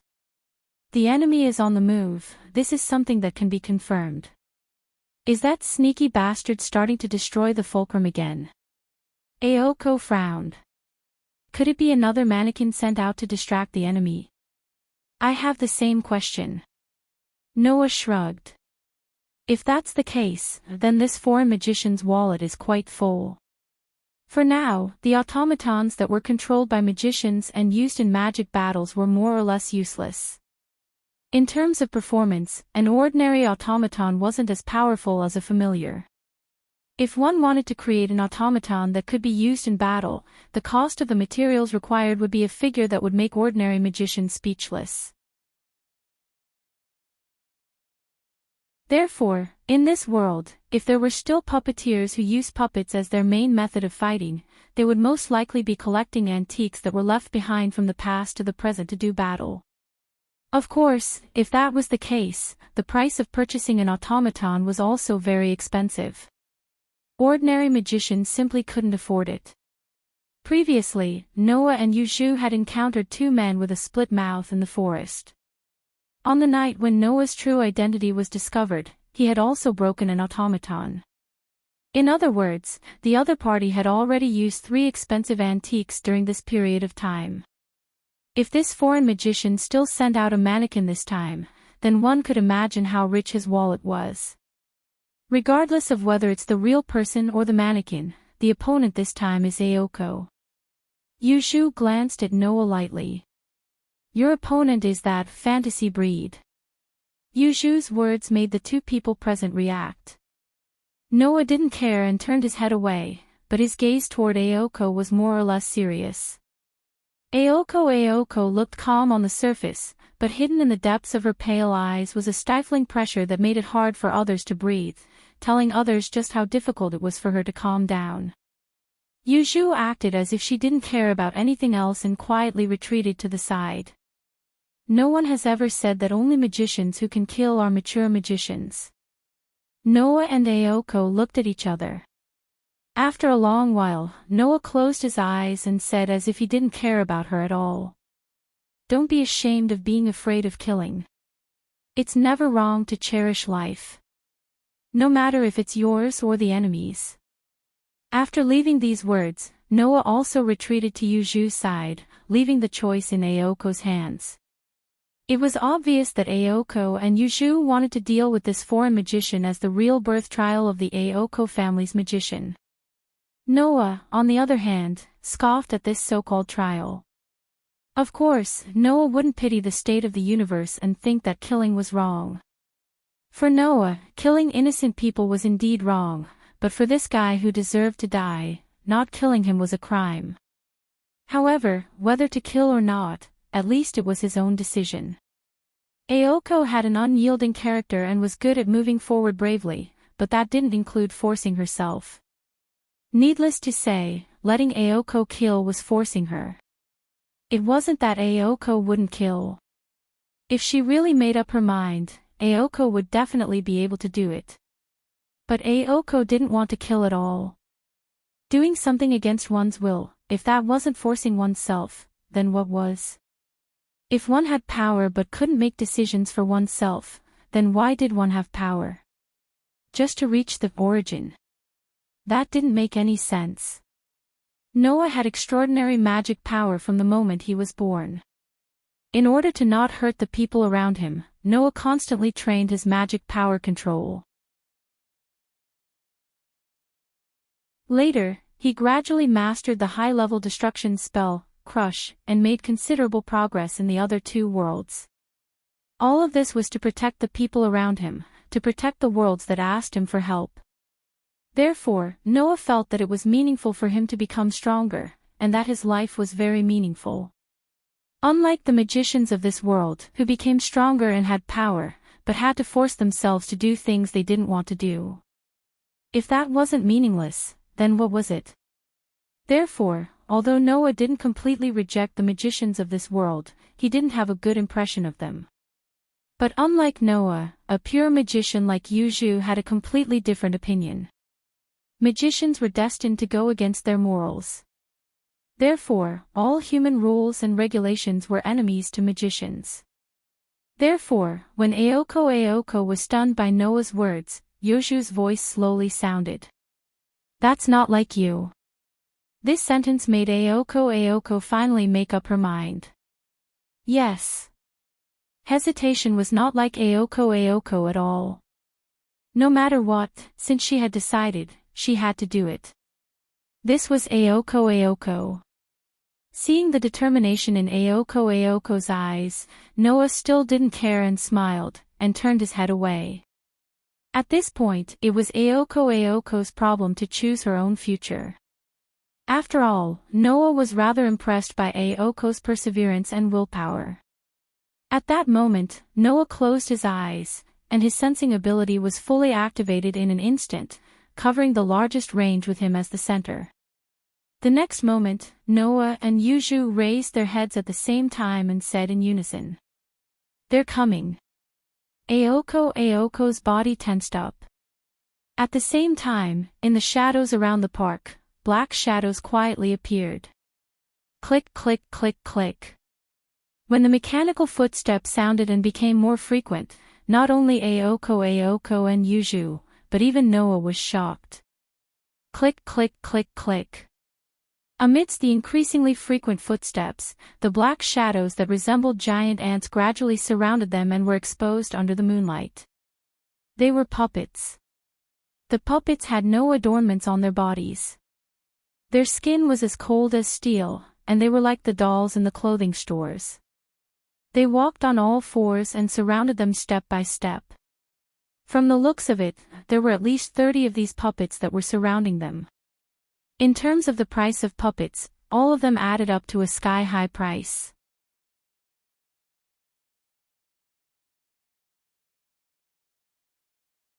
Chapter 318. Clack, clack, clack. At some point, the sound of the mannequin's footsteps became more synchronized. Moreover, Noah and Yuju did not know if it was an illusion, but the small number of puppets in front of them, which could be converted into money, seemed to be directly targeting Aoko. With Aoko as the target, they surrounded her. Aoko, who had been so resolute up until now had a dumbfounded look on her face. Even Yuju was slightly surprised. Seeing this, Noah sighed and said in annoyance, "This guy really has too much money. It seems that this foreign magician has so much money that he doesn't know where to spend it. He's throwing expensive automatons to their deaths one by one, and he even has a fantasy breed by his side. Is his target really Sano City? Noah could not help but have such doubts. If this nouveau riche foreign magician's target was really the spirit vein, he could have directly bought a piece of spirit land from the magic association with his wealth. Why would he go through so much trouble to come here and seize Sanyo City? Although Sanyi City also had a spirit vein, it was a small place in the countryside. Those who would set their eyes on this place were usually third-rate magicians. It was really inconceivable that a magician with a fantasy breed and so many expensive dolls would set his eyes on this place. Ayoko obviously thought of this as well. She had a sincere expression of displeasure on her face, but her tone was quite calm. Yuju. Ayoko Aozaki took a step back without a change in her expression. She stared at the army of dolls surrounding them as she spoke. Where's Puppeteer himself? I'm not sure. Yoju's eyes flickered slightly. There are too many puppets here, and the magic power has been disrupted. It's difficult to detect other magic power individuals. Ayoko clicked her tongue when she heard Yoju's words, while Noah still used his sensing ability to observe the surroundings. Only Noah's sensing ability was not restricted by magic power, and it directly scanned the surrounding environment. Ha! At this moment, Noah was surprised. Within the range of Noah's sensing ability, an aura appeared at the edge and slowly moved toward them. Noah recognized this aura. It was because he recognized it that Noah was so surprised. Yuju, who noticed Noah's strange expression, looked over with confusion in his eyes. Yuju. Noah directly looked into Yoju's eyes and said, "Did you activate a barrier to repel people?" Yuju raised his eyebrows and did not speak. His black eyes stared at Noah, and a trace of dissatisfaction slowly appeared in his eyes. Although Yuju did not say anything, Noah understood Yoju's meaning. As a pure magician, it was impossible for Yuju not to consider this point, and had long since cast a barrier. In fact, within the range of Noah's sensing ability, he could indeed feel the barrier set up by Yuju. But even so, Noah could not help but be suspicious. "It's not that I doubt your ability." Noah frowned. "It's just that I noticed an ordinary person penetrating your barrier and coming here." Ordinary person. Yuju was stunned. Ordinary person. Ayoko, who had already activated her magic seal, and was ready to attack at any time, also turned her head in surprise as a faint blue light swirled around her arm. Caw caw caw. Just as Ayoko turned her head around, there was the sound of rapid movement of limbs. Immediately after, the three puppets leapt out from the army of puppets. Like fierce tigers hunting in the night, their bodies suddenly turned in midair and fiercely pounced in Ayoko's direction. Ayoko's expression changed, and almost reflexively raised her arm that was flickering with the light of magic engraving and faced the incoming puppets. Hum. In the vibration of the air, a precise geometric pattern appeared in front of Ayoko's palm and suddenly flashed. Bang bang bang bang. Like a turret aimed at the enemy, the blue light that turned into cannonballs burst out from the mysterious spell formation. Carrying a blinding phosphorescence, the cannonballs crossed the space and heavily fell on the attacking puppets. Bang bang bang bang. Accompanied by the sound of explosions, blue flames bloomed from the puppets that jumped up and pounced on Ayoko. While stirring up a burst of intense light, the blue flames were like heavy hammers, directly blasting the attacking puppets back into the puppet army. Caw caw caw caw.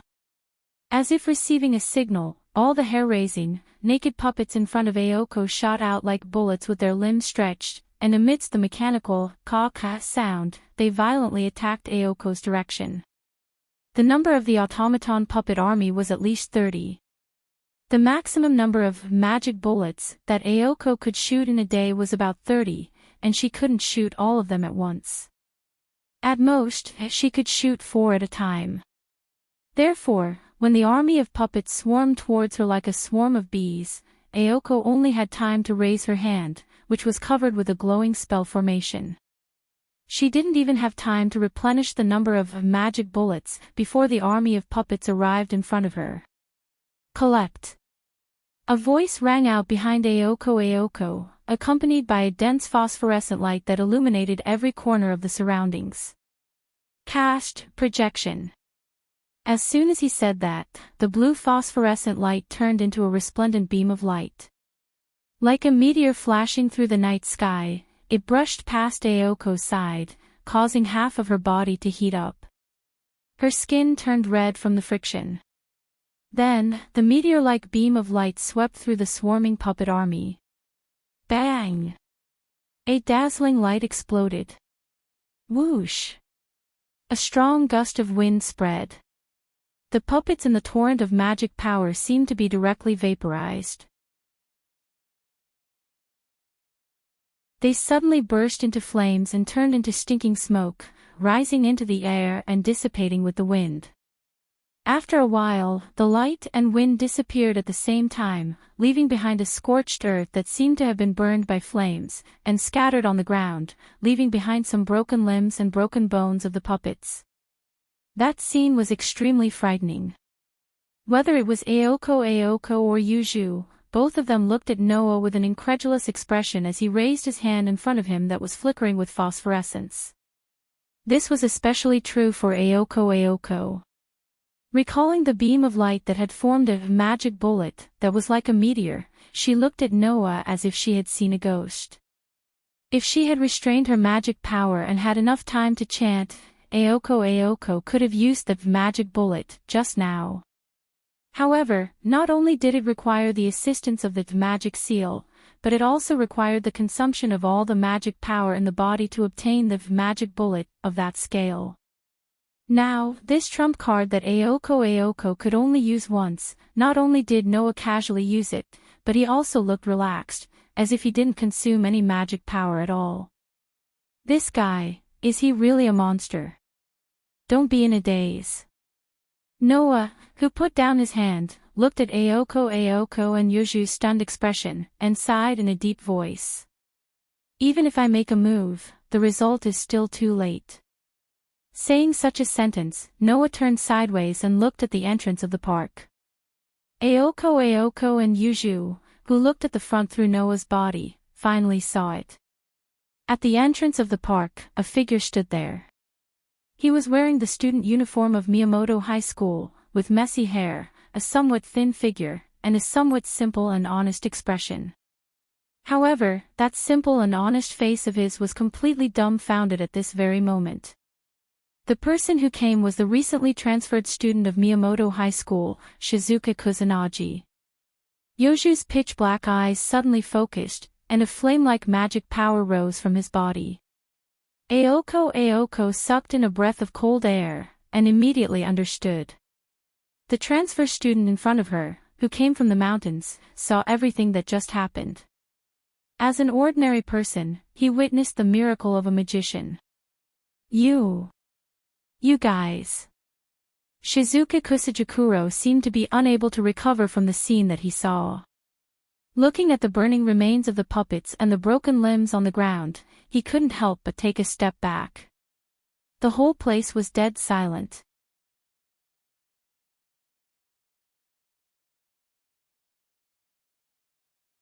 Chapter 319. Separated by less than 10 meters, Noah, Aoko, and Yuju looked at Shizuka Kusanagi, and couldn't say anything for a while. To be precise, it should be said that Noah remained silent and observed the situation. Aoko and Shizuka Kusanagi were really speechless because of the sudden situation in front of them. The reason why Shizuka Kusanagi couldn't say anything was simple. It was believed that anyone who saw the broken limbs and bones in front of them, the charred marks on the ground, and the scene of the slowly burning puppets that still maintained the shape of a human, would be speechless. It was better to say that if it wasn't because it was too shocking, Shizuka Kusanagi would have run away at this time. The reason why Aoko couldn't say anything was also very simple. Just because the thing that absolutely couldn't be discovered was not only discovered, but also discovered by her own schoolmate, this made Ayako somewhat unable to react. Until the cold voice of Yuju, who was closely staring at Shizuka Kusanagi and exuding a terrifying magical aura, the dead silence of the scene was cleanly broken. Ayako. Ayako finally recovered. Looking at Shizuka Kusanagi's eyes became cruel. Facing Shizuka Kusanagi, who was still in a daze, the magic seal on Aoko's arm was smoothly operated to the extreme, and the driving sound like an engine, blooming a dazzling phosphorescent light. Under the phosphorescent light, Aoko's cold face was exposed in front of Shizuka Kusanagi. "You have bad luck, Shizuka Kusanagi." Shizuka Kusanagi, who was awakened by the inhuman phenomenon of Aoko, retreated step by step, and finally, couldn't help but stagger, and ran away like crazy. Aoko's mouth evoked a smile that was unknown whether it was sincere or hypocritical, stepped forward, and did not hesitate to chase. Looking at this scene, Yuju acted as if nothing had happened and stood there quietly. Noah was the only one who narrowed his eyes as he watched Aoko disappear around the corner of the park and head toward the main road. Just as he was about to chase after her, an unfamiliar presence appeared within the range of his sensory ability.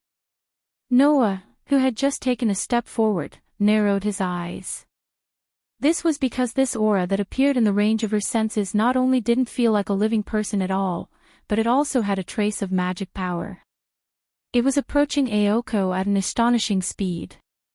Not good. As soon as he finished speaking, "Kacha!" A sound that sounded like something being split apart rang out from the road outside the park. Bang! A burst of scarlet magic power and a dull collision sound echoed in the air at the same time. Beep, beep, beep. Scarlet electric sparks blossomed in the air. Ah! Aoko's painful wail also rushed into the sky. While Yuju was startled, Noah had already rushed out. A pop sound came from his body, and a vigorous power instantly filled his body. At this moment, Noah chose to release all the power under limit. Whoosh! In the blink of an eye, Noah's figure turned into an afterimage and rushed out like a gust of wind. When Noah appeared again, he was already at the place where the scarlet electric arcs flashed and Aoko's sorrowful cry resounded. Then, Noah saw it. He saw Aoko fly into the air, like a thrown garbage, and fall to the ground. Bang! Noah, who appeared under Aoko, stretched out his hand and caught the falling Aoko into his arms. The weight that was added because of the free fall was directly shaken off by Noah's arm. With a bend of Noah's arm, it was completely removed. Aoko Aozaki's seemingly tall and slender body actually displayed an excessively light weight, which was completely borne by Noah. Ugh! Aoko, who fell into Noah's arms, was a little pale and let out a muffled groan. Noah, who was holding Aoko, slowly raised his head. His eyes gradually turned into a cold light, and looked at the front of the road. There, a mechanical cold arm that looked exactly like a human arm, but was split into countless segments and directly extended like a whip. It slowly retracted, and with a kacha-kacha sound, it reassembled. The owner of this arm was a puppet. It was very similar to the previous puppet, but its face was almost exactly the same as Aoko's, and even its hair was the same. Next to the puppet, Shizuka Kusajikuro had fainted, and fell to the ground unconscious. Perhaps, in the process of fleeing, Shizuka Kusajikuro directly hit the puppet, and like Aoko, he was attacked by the puppet. Or rather, it was very likely that the controller of this puppet opened a hole in the wizardry barrier, and let Shizuka Kusajikuro in, and attracted the attention of Noah and the others. Shizuka Kusajikuro led Aoko out, and maybe killed her alone. Thinking of this possibility, Noah's expression also sank. I've been tricked. Kacha-kacha.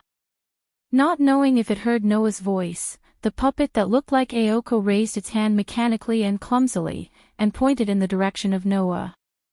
Whoosh! The next moment, the puppet's arm once again split and stretched out like a whip, like an arrow connected to the fist and countless joints, and in the sharp sound, it shot in the direction of Noah. Unfortunately, if it was against Noah in his normal state, this puppet could still jump a few times. But against Noah, who had released all his power, this was destined to be the last attack in the life of this puppet. Dong! The mechanical arm connected to the fist directly fell on the position where Noah was a second ago, and the ground there was penetrated. Pata! With such a light landing sound, Noah, who was holding Aoko Aoyagi, seemed to descend from the sky. His toes touched the ground, and he landed on the ground, appearing in front of the puppet. The puppet seemed to be unable to understand the situation in front of it, and tilted its head. Paw! At this moment, Noah stretched out a hand and put it on the puppet's shoulder. Whang! A dazzling white light burst out from Noah's hand, and covered the puppet's entire body.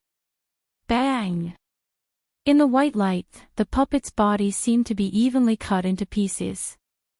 First, it split, and then, in a loud explosion, it directly shattered, and turned into powder in the air. However, the powder was purple. Ugh! Aoko, who breathed in a little purple powder, let out a muffled groan. Noah, who was aware of this, revealed a hint of surprise. Poison powder. There was poison hidden in the puppet's body. The magician hiding in the dark not only wanted to trick Aoko, but he also wanted to trick Noah. This made Noah's face turn ugly. However, Noah's body had 3 major constitutions. One of the 3 major constitutions was to expel all negative forces that affected the body. This included poison. Therefore, even if he was tricked, Noah was still unaffected. Of course, Noah was not affected, but it did not mean that others were not affected. Ugh! Another extremely soft groan was heard. That was the sound of Yuju, who finally arrived at the scene. Noah quickly called out. Hold your breath. There's poison in the air. Without Noah's reminder, Yuju, who was an expert in fairy tale-themed curses and pharmacology, accidentally breathed in a part of the poison, immediately held her breath. But Yuju still breathed in some poison. Her face was slightly pale as she sat on the ground, clutching her chest, and looked like she was enduring the pain. In the end, except for Noah, Aoko and Yuju were all poisoned. Perhaps, tonight's operation was a trap. Noah suppressed the surging emotions in his heart, regained his calm, carried Aoko, and quickly came to Yuju's side, and hugged Yuju in his arms. Yuju, who was in Noah's arms, grabbed Noah's arm and said weakly. The other fulcrum was just eliminated, this is just a trap. Sure enough. Holding Aoko in one hand and Yuju in the other, Noah looked at Shizuka Kusanagi on the ground in front of him and took a deep breath. Tonight's matter, I will remember.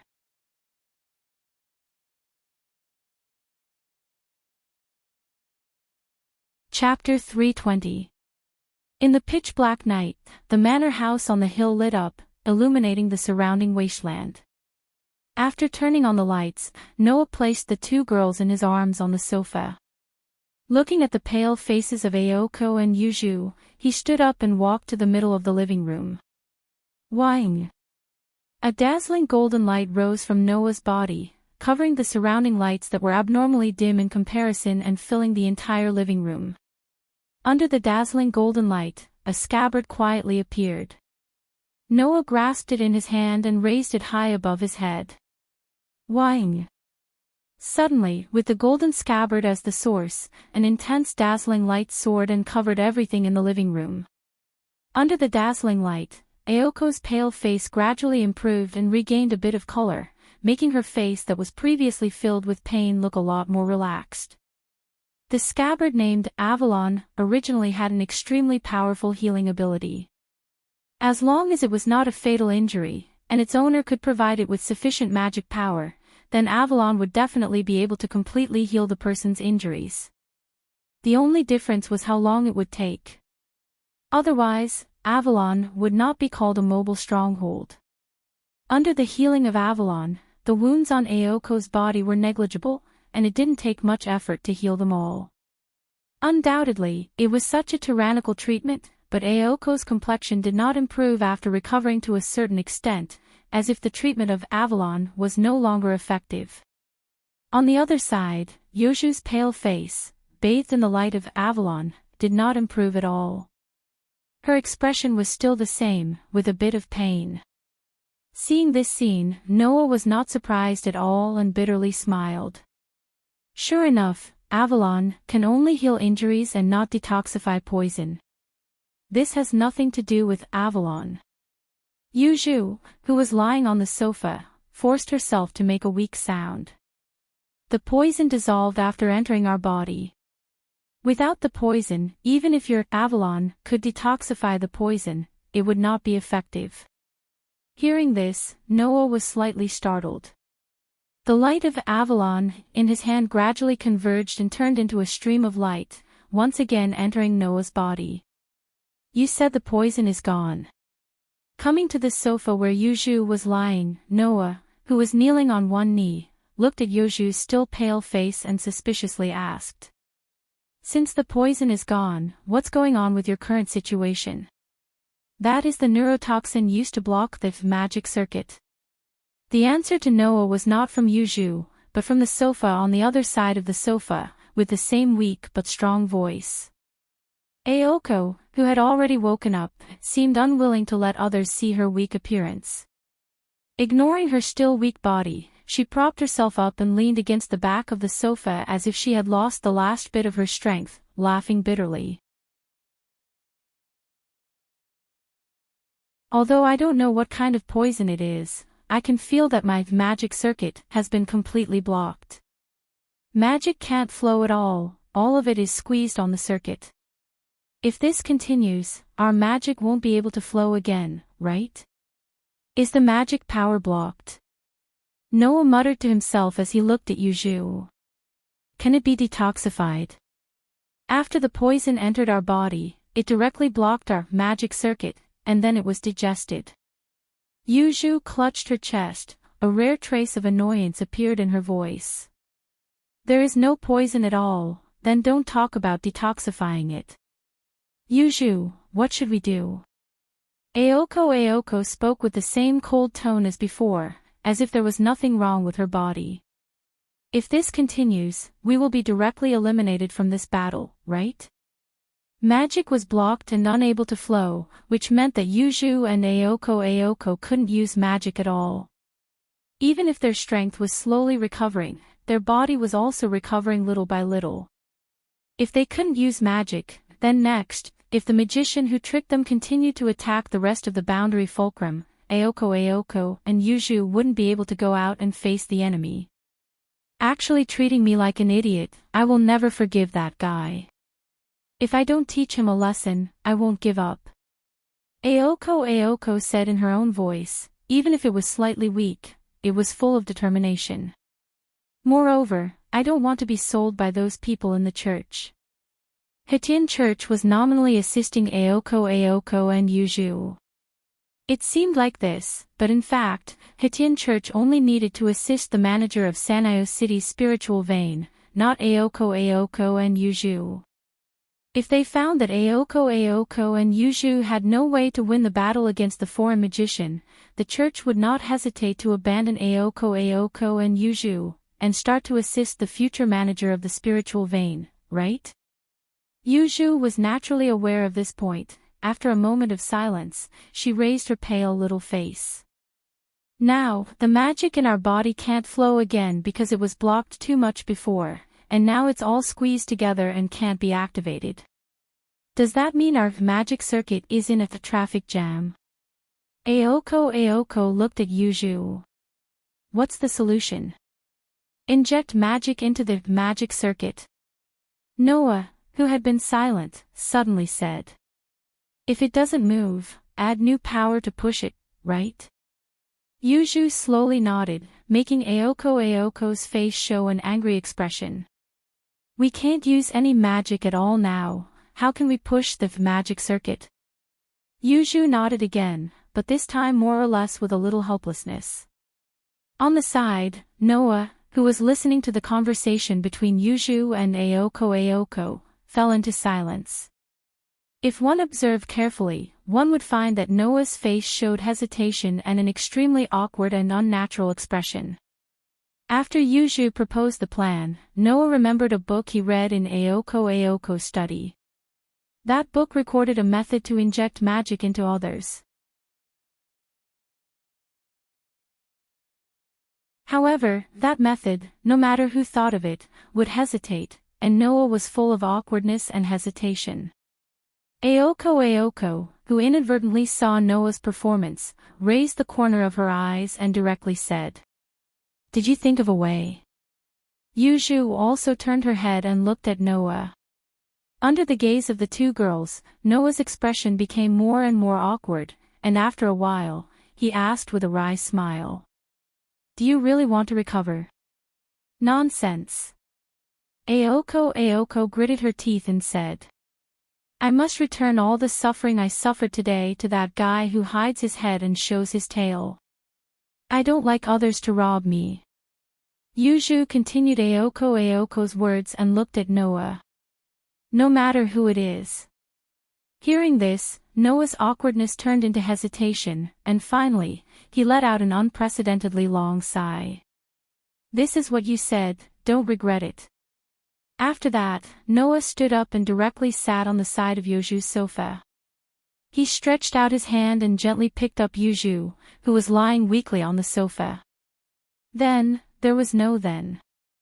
Maintaining the posture of holding Yuju, Noah's body was slightly stiff, and the expression on his face kept changing. It was still alternating between awkwardness and hesitation, but more of it was hesitation. There was no way. This method was also a challenge for Noah. After all, Noah didn't even try it. However, when he thought about how he was careless and directly destroyed the puppet, which caused Aoko and Yuju to be poisoned, Noah's heart became ruthless. "Forget it, if I die, then I die." On the other side, Yuju's eyebrows were deeply furrowed, as if she was disgusted by others touching her. But when Yuju wanted to make a sound, what happened next made Yuju unable to make a sound. This was not only a psychological factor, but also a physical one. After a moment of hesitation, Noah, who was holding Yuju, directly bent down and blocked Yuju's lips. And the thing that blocked Yuju's lips was Noah's lips. Yuju's black hole-like pupils instantly shrank to the smallest in history. Aoko stood up in a daze.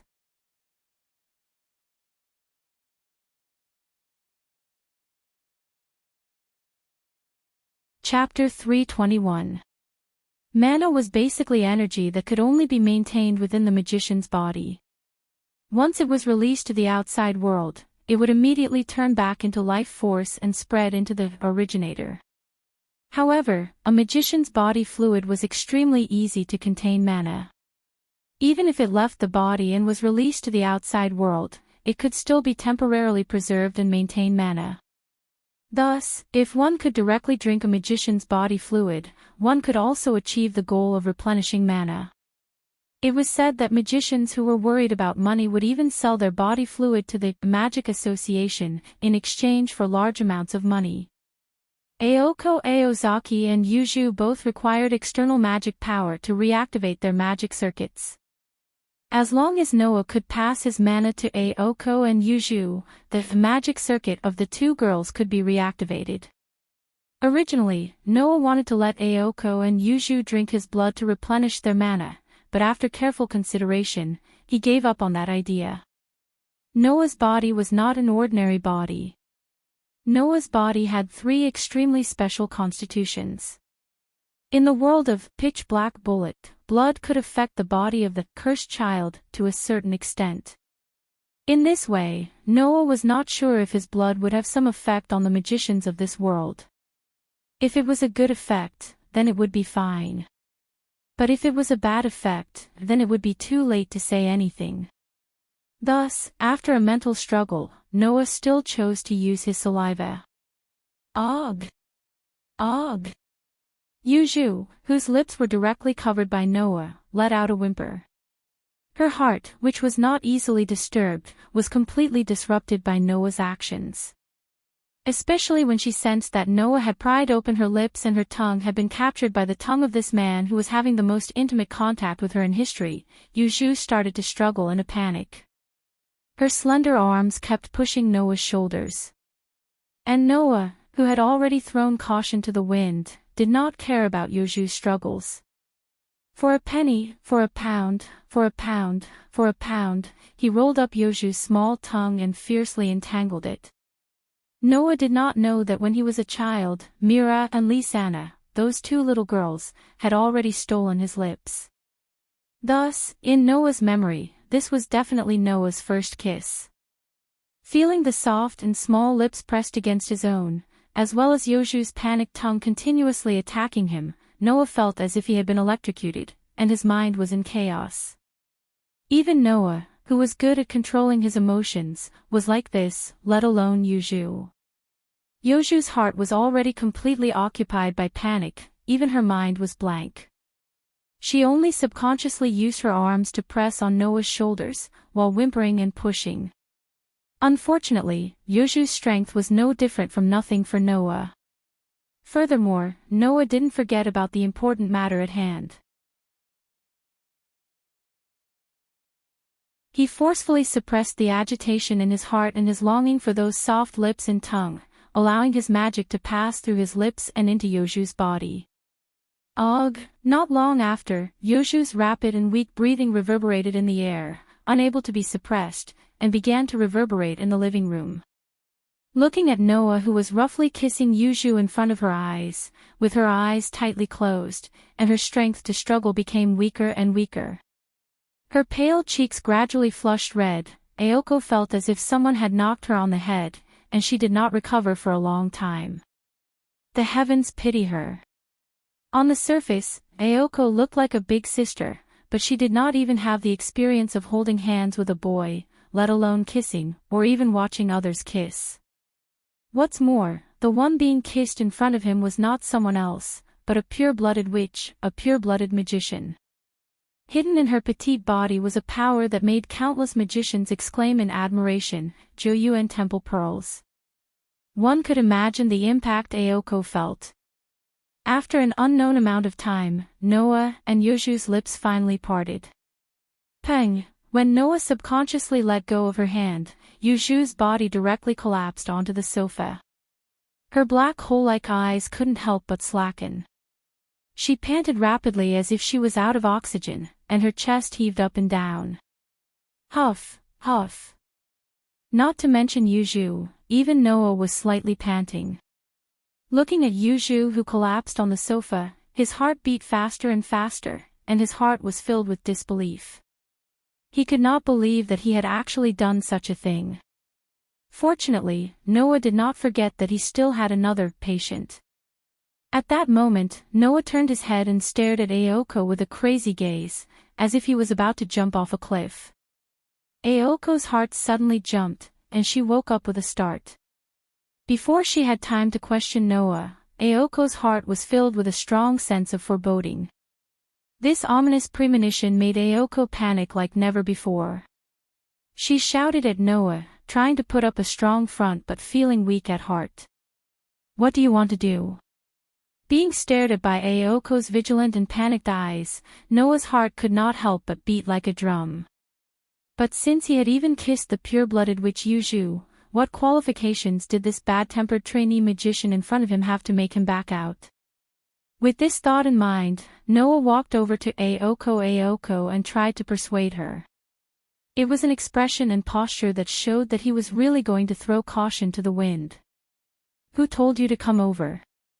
In a panic, Ayako mercilessly threw a punch. However, Ayako had already consumed a lot of physical strength due to her injury and poisoning. Now that her magic circuit was also blocked, her recovery ability was extremely weak. This soft punch did not have any deterrence at all.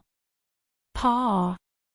Noah stretched out his hand and took Aozaki Aoko's soft punch with his palm. Then, he turned around and grabbed Aozaki Aoko's fist.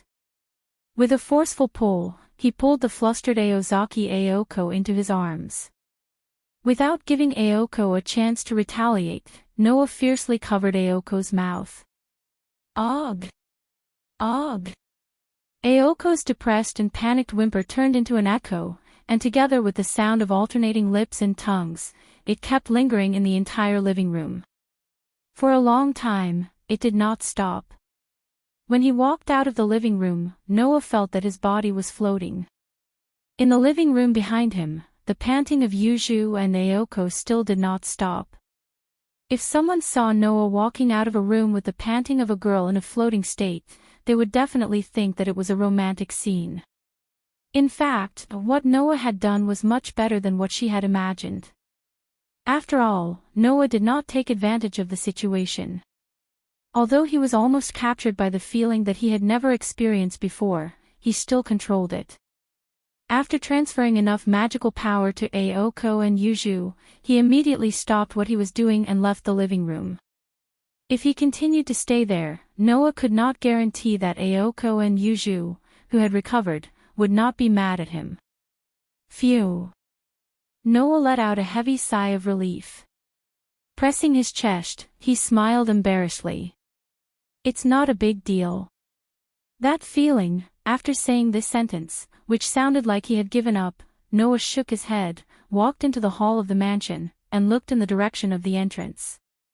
On the ground of the entrance, a person was lying there.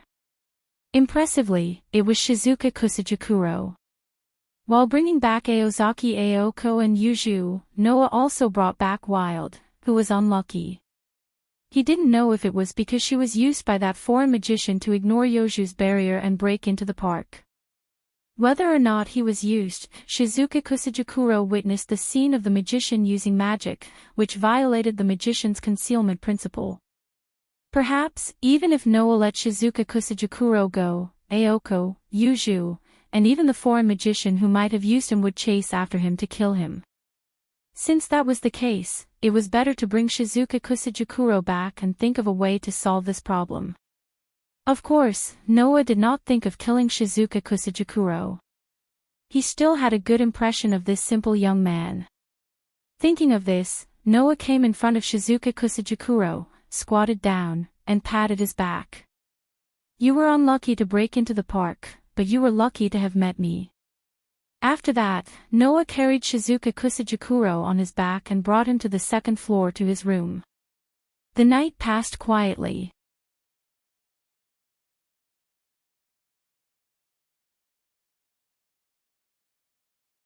Chapter 322. His fuzzy consciousness gradually returned, making Shizuoka Kusunagi's brain, which was not very bright, work smoothly. His whole body was soft, and it was difficult to raise his strength. If it was an ordinary person, at this time, he was afraid that he could only make his eyelids move, and not move at all. However, for Shizuoka Kusunagi, this level was still bearable. After all, in the mountains where he originally lived, Shizuoka Kusunagi never lacked self-exercise.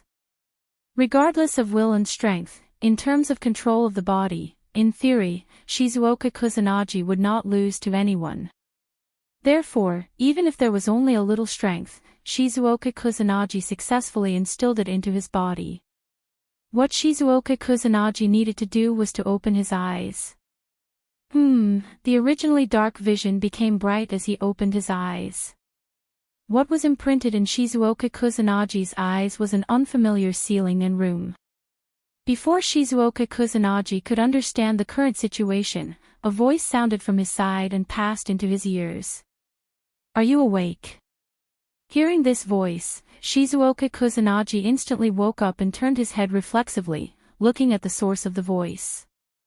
What appeared in front of Shizuoka Kusunagi was sitting on an ancient but elegant chair, holding a thick book in his hand, looking at him with a smile.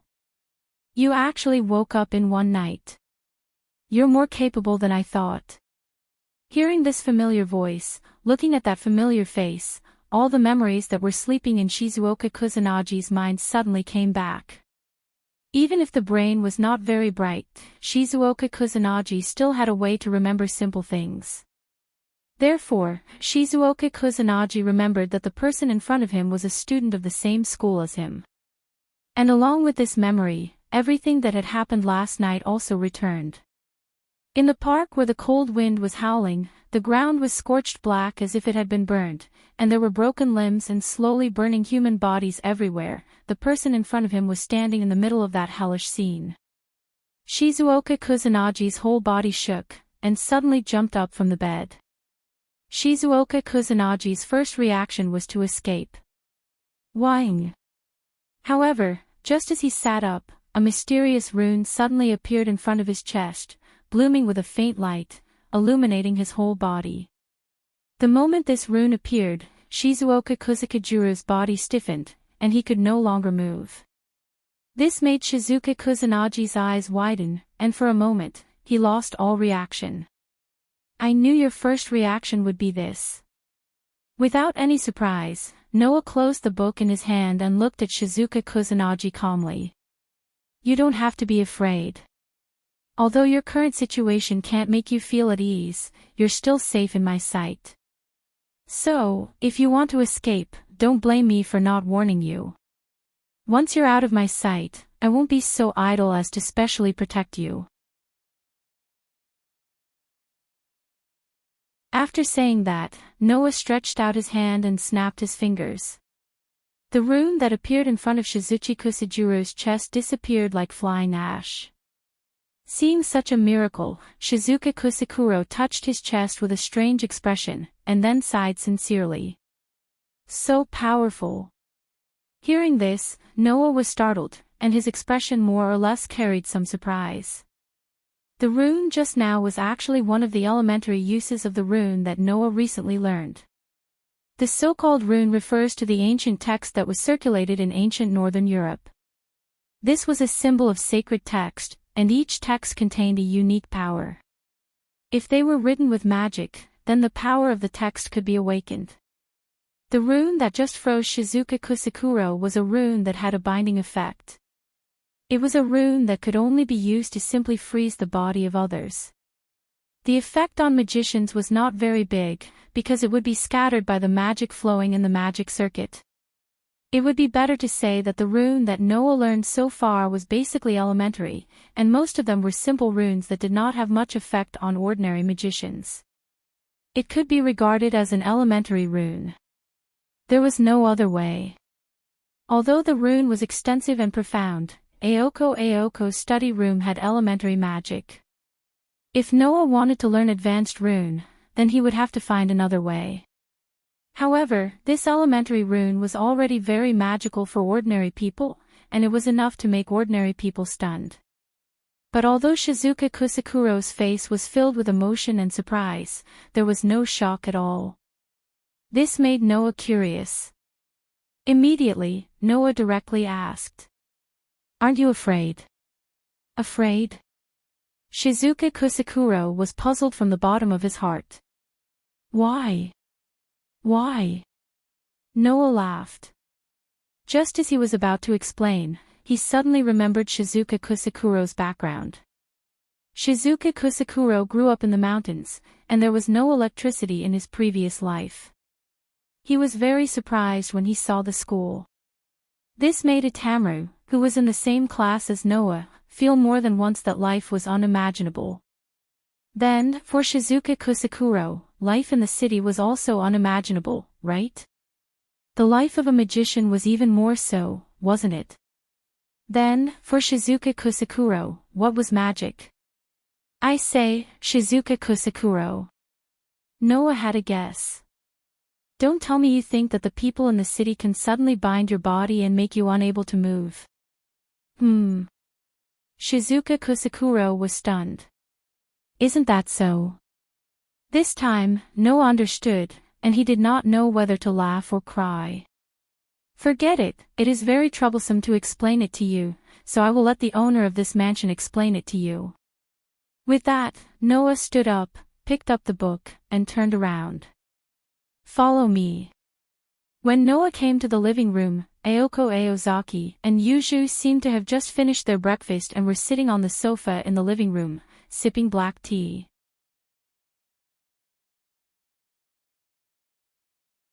As soon as Noah entered the living room, Ayako Aozaki and Yuju's eyes were fixed on him. Noah could clearly see the emotions in Ayako Aozaki and Yuju's beautiful eyes. Ayako Aozaki's eyes first had a touch of shame, and then it was all replaced by anger. Yuju was indifferent, and there was only indifference from beginning to end. Being stared at by those resentful and indifferent eyes, even Noah couldn't help but rub his nose uncomfortably and look away awkwardly. So what if she was a magician? Being forcefully kissed by the opposite sex, except for those magicians who were really mentally and morally abnormal, as long as she was a woman, she would care, right? Although in his heart he told himself that it was only detoxification, Noah could not remain calm and immediately wanted to turn around and run. Fortunately, Noah's face was not that thin. Under the gaze of the two girls, he shrugged and asked as if nothing had happened. Your magic power should have recovered, right? Hearing this, Yuju's eyes became even colder, and Ayako Aozaki's eyes twitched. After taking a deep breath, she revealed a sweet smile. You still dare to ask? In other words, in your hearts, you are still unsatisfied. Noah pretended to be helpless and said. Before that, I asked you if you really wanted to recover. I also told you not to regret it. Anyway, you didn't want to fall in love. Instead of being an old virgin for the rest of your life, why don't you let me, your temporary cohabitant, take advantage of you? This time, not to mention Ayako Aozaki, even Yuju's eyes showed a trace of anger. Of course, the two girls did not know that Noah himself was deliberately making fun of them to hide his inner feelings. After all, that was the first kiss in Noah's memory, wasn't it? Facing Ayako Aozaki and Yuju's murderous gaze, Noah's face was calm. In addition, even if you have any thoughts now, you should wait until later. Now, it's not too late to solve the problem in front of you. After saying this, Noah turned around. Behind Noah, outside the living room, Shizuchi Kusanagi and Yuju entered the vision of Ayako Aozaki and Yuju. Seeing Shizuchi Kusanagi standing outside the door, Ayako Aozaki and Yuju were stunned for a moment.